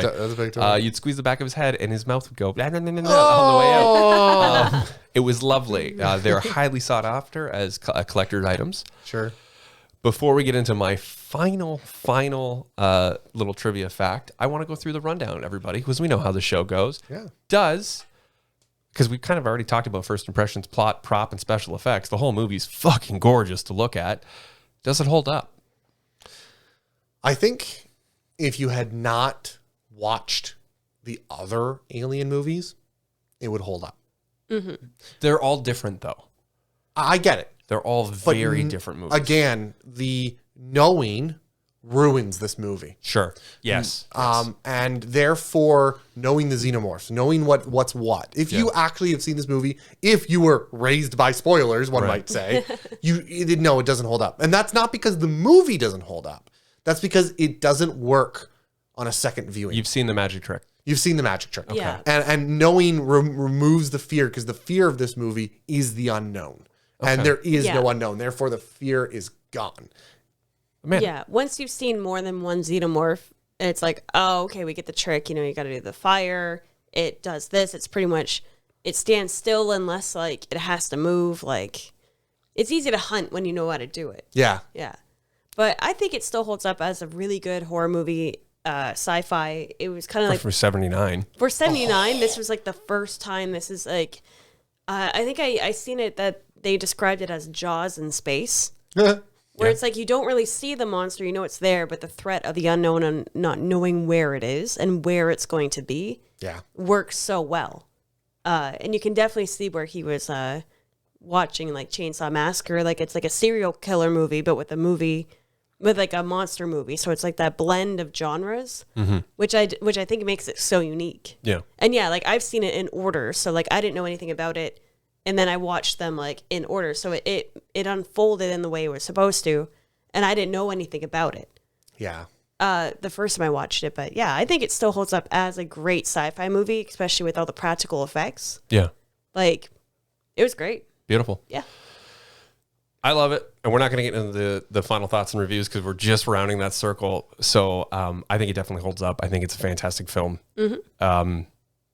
But Well, just the amount of inspiration absolutely that rippled now through like everything. How much Everything. impact this movie had. Yeah. For sure. Eyebrows. Well, ladies and gentlemen, let's get to a podcast within a podcast where we rebridge those brows. Was there any prop, special effects, or All of it? scene that really particularly stood out? Yes. That was the thing. Everything except for the robot's head. Okay. Yeah, that was the one that was like a little messy, but I think it was meant to be that. Yeah. Like it just showed like, you know, how messy the world. That one scene. No, I just mean like the cut and how poor, like it was clear and obvious what I saw, what I was looking at. No, I think my favorite was the set and the attention to details on the sets and the props. Yeah. Because it felt lived in, it felt like a world, and just so many cool buttons and switches. I love that shit. Yeah. I loved this universe. Yeah. I loved the technology they used. Absolutely. Amanda, any prop or special effect that really stood out? I will say I loved their computer screens. I love yes. the like 70s Cigarette burned. not just cigarette burn, but like the Oh, when you needed one whole room for a computer. yeah, and like the text on it is that classic console green. Yeah. Warhammer 40K has that, and it's one of my favorite things in it. I love that age of technology where it's like sci-fi technology from the 70s, where like computers were databases. Yeah, that's awesome. I love it. I fucking love it. It's a very dirty aesthetic, and it's great. It's grimy as hell. Amanda. I think anytime any of the aliens, like from like Egg to Facehugger to Little Guy. The old man fingers. The little guy. Saying that. I think all those practical effects were great. Like the face hugger on the guy's face, like looked like it was alive. Like how it's awful. It's awful. Like, I don't want to see it. That was probably like the most realistic one, and obviously the guy in the suit, like with the xenomorph. But he played that so well, just the way. And I know you see it move around more, not just in shadow and in the dark. But yeah, just anytime the alien was on screen in any of its forms were great. Yeah. Well, this facehugger is awful. I think that in this one, the facehugger is surprising. And by aliens, they figure out how to do it on like the puppet to really make it, because you watch it move, and it's fucking horrifying. Those old man fingers crawling towards you, just terrible. Yeah, but yeah, I'd say the alien was like the best. I think. Yeah. Yeah. Dope. I think the spaceship design is wonderful in this. The kit bashing, just beautiful. That's it. The spaceships. Giger's work is beautiful. I'm so happy to call back to our older episode of Dune. Denis Villeneuve reuses a lot of Giger's work, especially even in the new one. Yeah. You almost get like in the scene with the Harkonnens in the new one. You get that alien, the xenomorph looking dog in the Harkonnen throne room, and you're like, what the fuck is going on? And it's just a greyhound. It's a greyhound in latex. And it's awful. The alien itself is iconic. It's a beautiful monster. And it is, as you'd like to say, the perfect orgasm. The perfect orgasm, yeah. It's quite funny. Yeah. What? It's the perfect orgasm. Well, he says Can it's I the be perfect. explained this one? No. Well, the ash is like it's the perfect organism. So we just So I say interrupted. it's the perfect orgasm. It's the perfect orgasm. Once again, this show is so stupid sometimes. Before we get into our final thoughts and ratings in the review, I want to just drop this one. 2019, students at North Bergen High School in New Jersey adapted the film into a play. The production had no budget. New Jersey. In New Jersey, with no props and Hey, I'm alien here. the production had no budget, with props and sets developed from recycled toys and other items. Social media recognition brought to Scott's attention to the play. He wrote a letter of congratulations to the students, and my hat's off to all of you and your creativity, imagination, and determination. And I recommend that you guys consider an adaptation of my next film, Gladiator, for their next year's stage production. He donated to the school to put on an encore performance, at which case Sigourney Weaver was in attendance. What? She got on stage before the performance to congratulate the entire cast and crew for their creativity and work. How old are these kids? High school. High school. Ah, that's Probably grade adorable. 11 or 12. High school. Yeah, great. Yeah. Pretty cool. Probably grade That's really 10 or sweet. 11. Yeah. Sorry, I don't know why, but when you were reading this, I was imagining like a grade school A play. grade school one, yeah. I just think There's that's like there's the teacher out front Yeah. trying to do the dance, trying because the kids can't remember the Yeah. dance, so she's trying to show them the dance. And there's the one alien kid who got the weird costume from mom. The tall one. Yeah, I don't know why, but that was just a miles more funnier in my brain. 2019. I don't necessarily know if there's any footage, but I highly recommend anyone go out and Google or YouTube any of that. I would love to see some of those scenes of these high school students putting on Alien on a stage. That would be what great. an amazing idea for a show too. Not a musical, but just the production of To be it. fair, I did Lord of the Rings in high school. Did you? Did you? Yeah. Oh, I didn't I even played know that. I played Gandalf. No shit. Nice. That's awesome. Yeah. Very cool. Well, we learned a little bit about everything on this one. Speaking of props, we totally forgot it. And I think you heard us like being like, oh shit, did we bring it? Did we forget it? So we have a face hugger plushie. Oh no! But yeah. it's not a plushie. It's like it's a bony plushie. and it's articulated. And it's like tan and like that like velour. And we were gonna bring it and we were gonna hide it. And at that scene when the face hugger jumps Throw in it the at me? egg, we Yeah, were I was gonna throw throw it it at at you.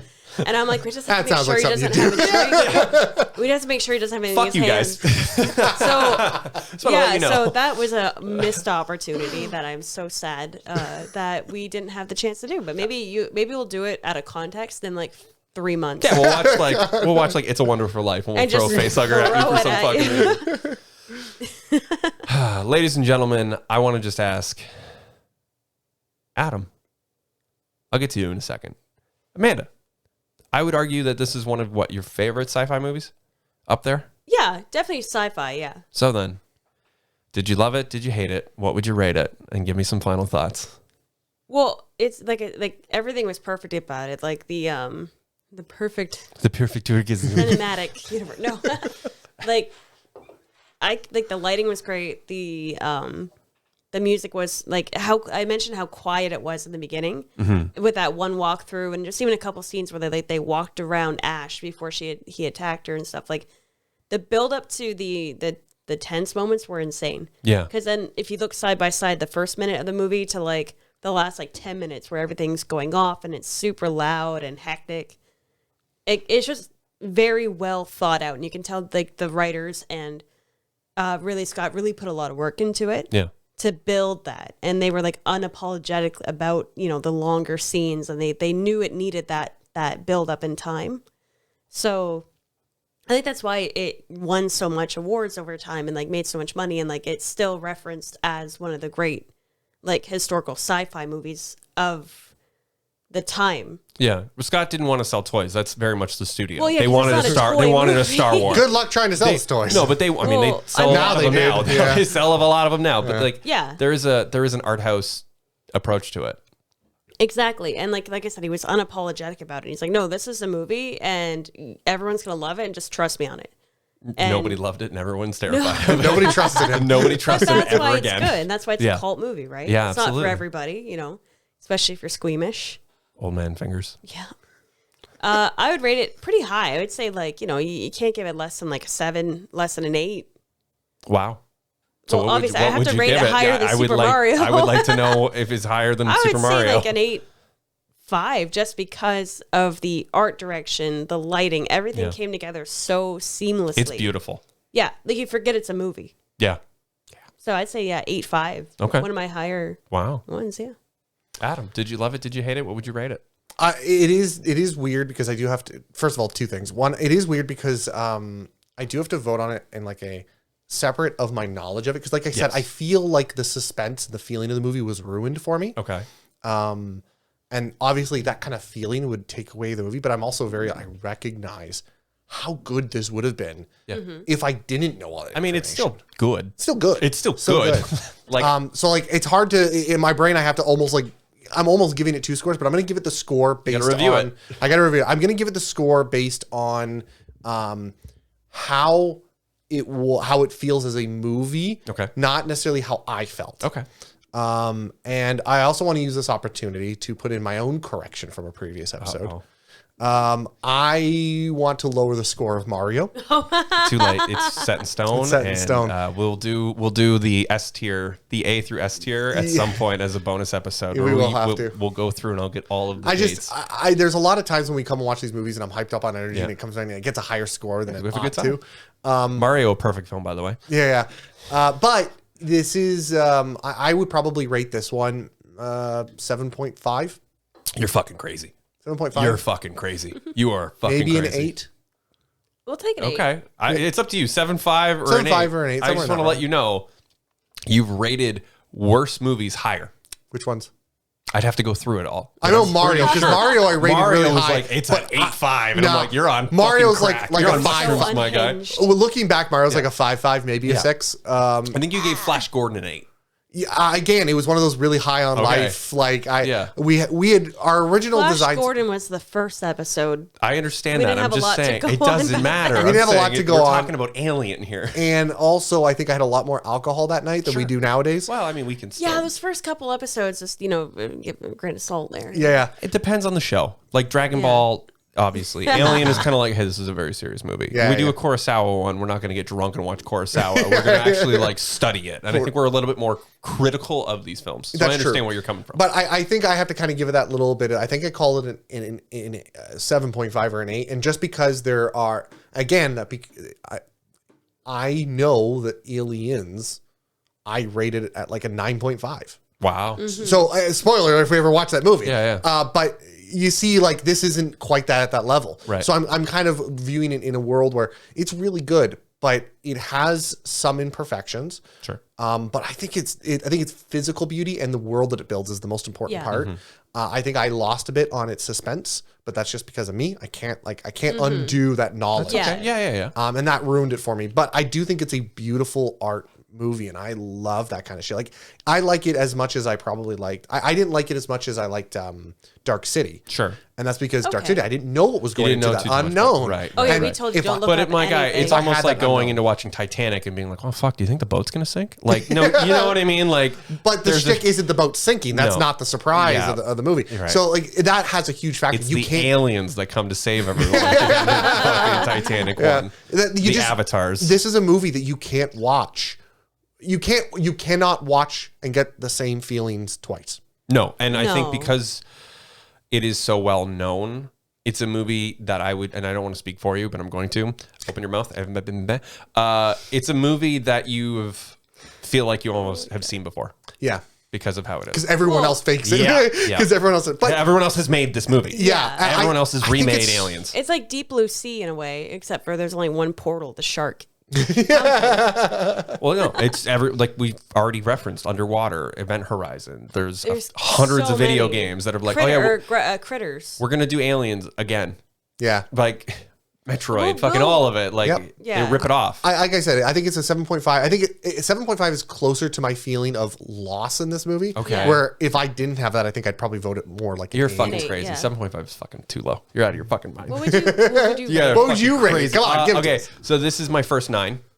Okay. I would also rate Aliens a 9, but I think I personally like this one better. Okay. I think Aliens is very cool in the same sort of way G.I. Joe is cool. Yeah. I get it. It's dope. We wouldn't have Halo. We wouldn't have fucking Gears of War. We wouldn't have any of the not bro shooters, but that like Marines in space. Yeah. Killing the monster, Warhammer. Oh, like Starship We wouldn't have Troopers? Starship Troopers. Well, we would, because Starship Troopers was written before Aliens. Oh. Yeah. It's fucking Warhammer, Yeah. right? And I get it. And we wouldn't have Warhammer. We wouldn't have half of Warhammer without Alien. Yep. right? Yeah. The monsters, Space The Hulk, Tyranid. Tyranid, Space Hulks, Yeah. all of that. The whole Space Hulk game is Oh. your Space Marine fighting a monster, Yep. one or whatever. I feel like this is a 9 for how iconic and how special the movie is, Yeah. especially for the quote Ridley Scott even being like, hey, The Duelist is an artsy-fartsy movie.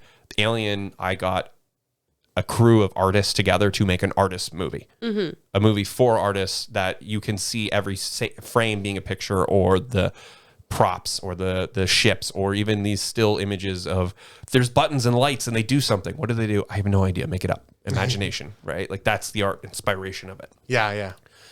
This is a 9. Aliens is also a 9. I think it's good. I think arguably we'll watch it again and it'll be like, fuck, it's great. I think it's definitely one of those films you need to see, especially if you're into science fiction. Yeah. Like this is a must. But I think 7.5 is The fact fucking that- way too goddamn low, my guy. I think Film, it's beautiful. Yeah, Like I said, I Hurst. think that's just because I was impacted by viewing everything else. I think as a Yeah. movie, it's a beautiful movie, and I think it's one of those, I'm a creature of my world. Yeah. Where I would probably vote this a 9 if I watched it in order. Right. But because Aliens was the one that got me into this universe, Right. it gets the nostalgia hit. Right. Oh, yeah. You're probably, I'm not going to deny it. You're probably right. I probably should vote it a 9. But the way I feel watching this movie, I got to drop it down a notch. That's okay. To 8. That's okay. That's No, okay. that's fair. So yeah, like 8.58. It's totally fair. It's fucking completely wrong and astronomically ridiculous. Now, but Adam, could you imagine the director that they wanted, or they went through a few directors, but everyone was busy. The director of Warriors almost got a hold of this. Could you imagine how different it would have been if the guy who did the Warriors would have done this? I couldn't imagine. they also wanted Spielberg to do it, but he Yeah. was busy. I think he was doing Warriors. Spielberg does too hopeful of movies. His movies tend That's to be his thing. hopeful. Well, that was also reflecting the budget because Yeah. 20th Century Fox was like, oh, we're going to make a sci-fi movie. Who gives a shit? And then Star Wars came out. yeah, and it they were like, wasn't well, we need big, to actually right? get somebody to actually do it and do it right. Yeah, Yeah.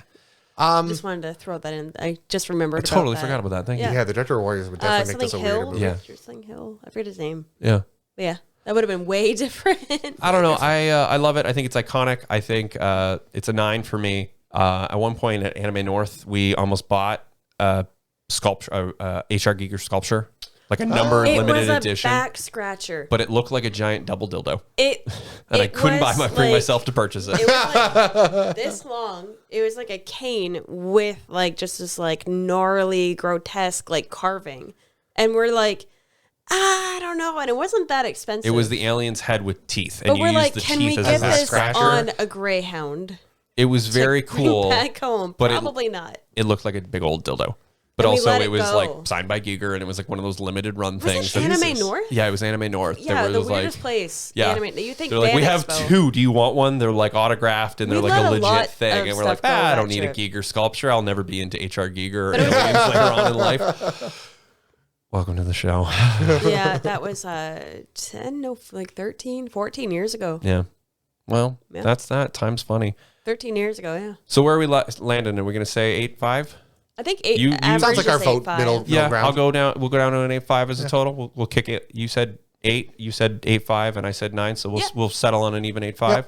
So, ladies and gentlemen, we'll give Alien an 8.5 and close out the show. If you want to watch the show on video, we are on YouTube. We are also on Twitter at RBS Pod.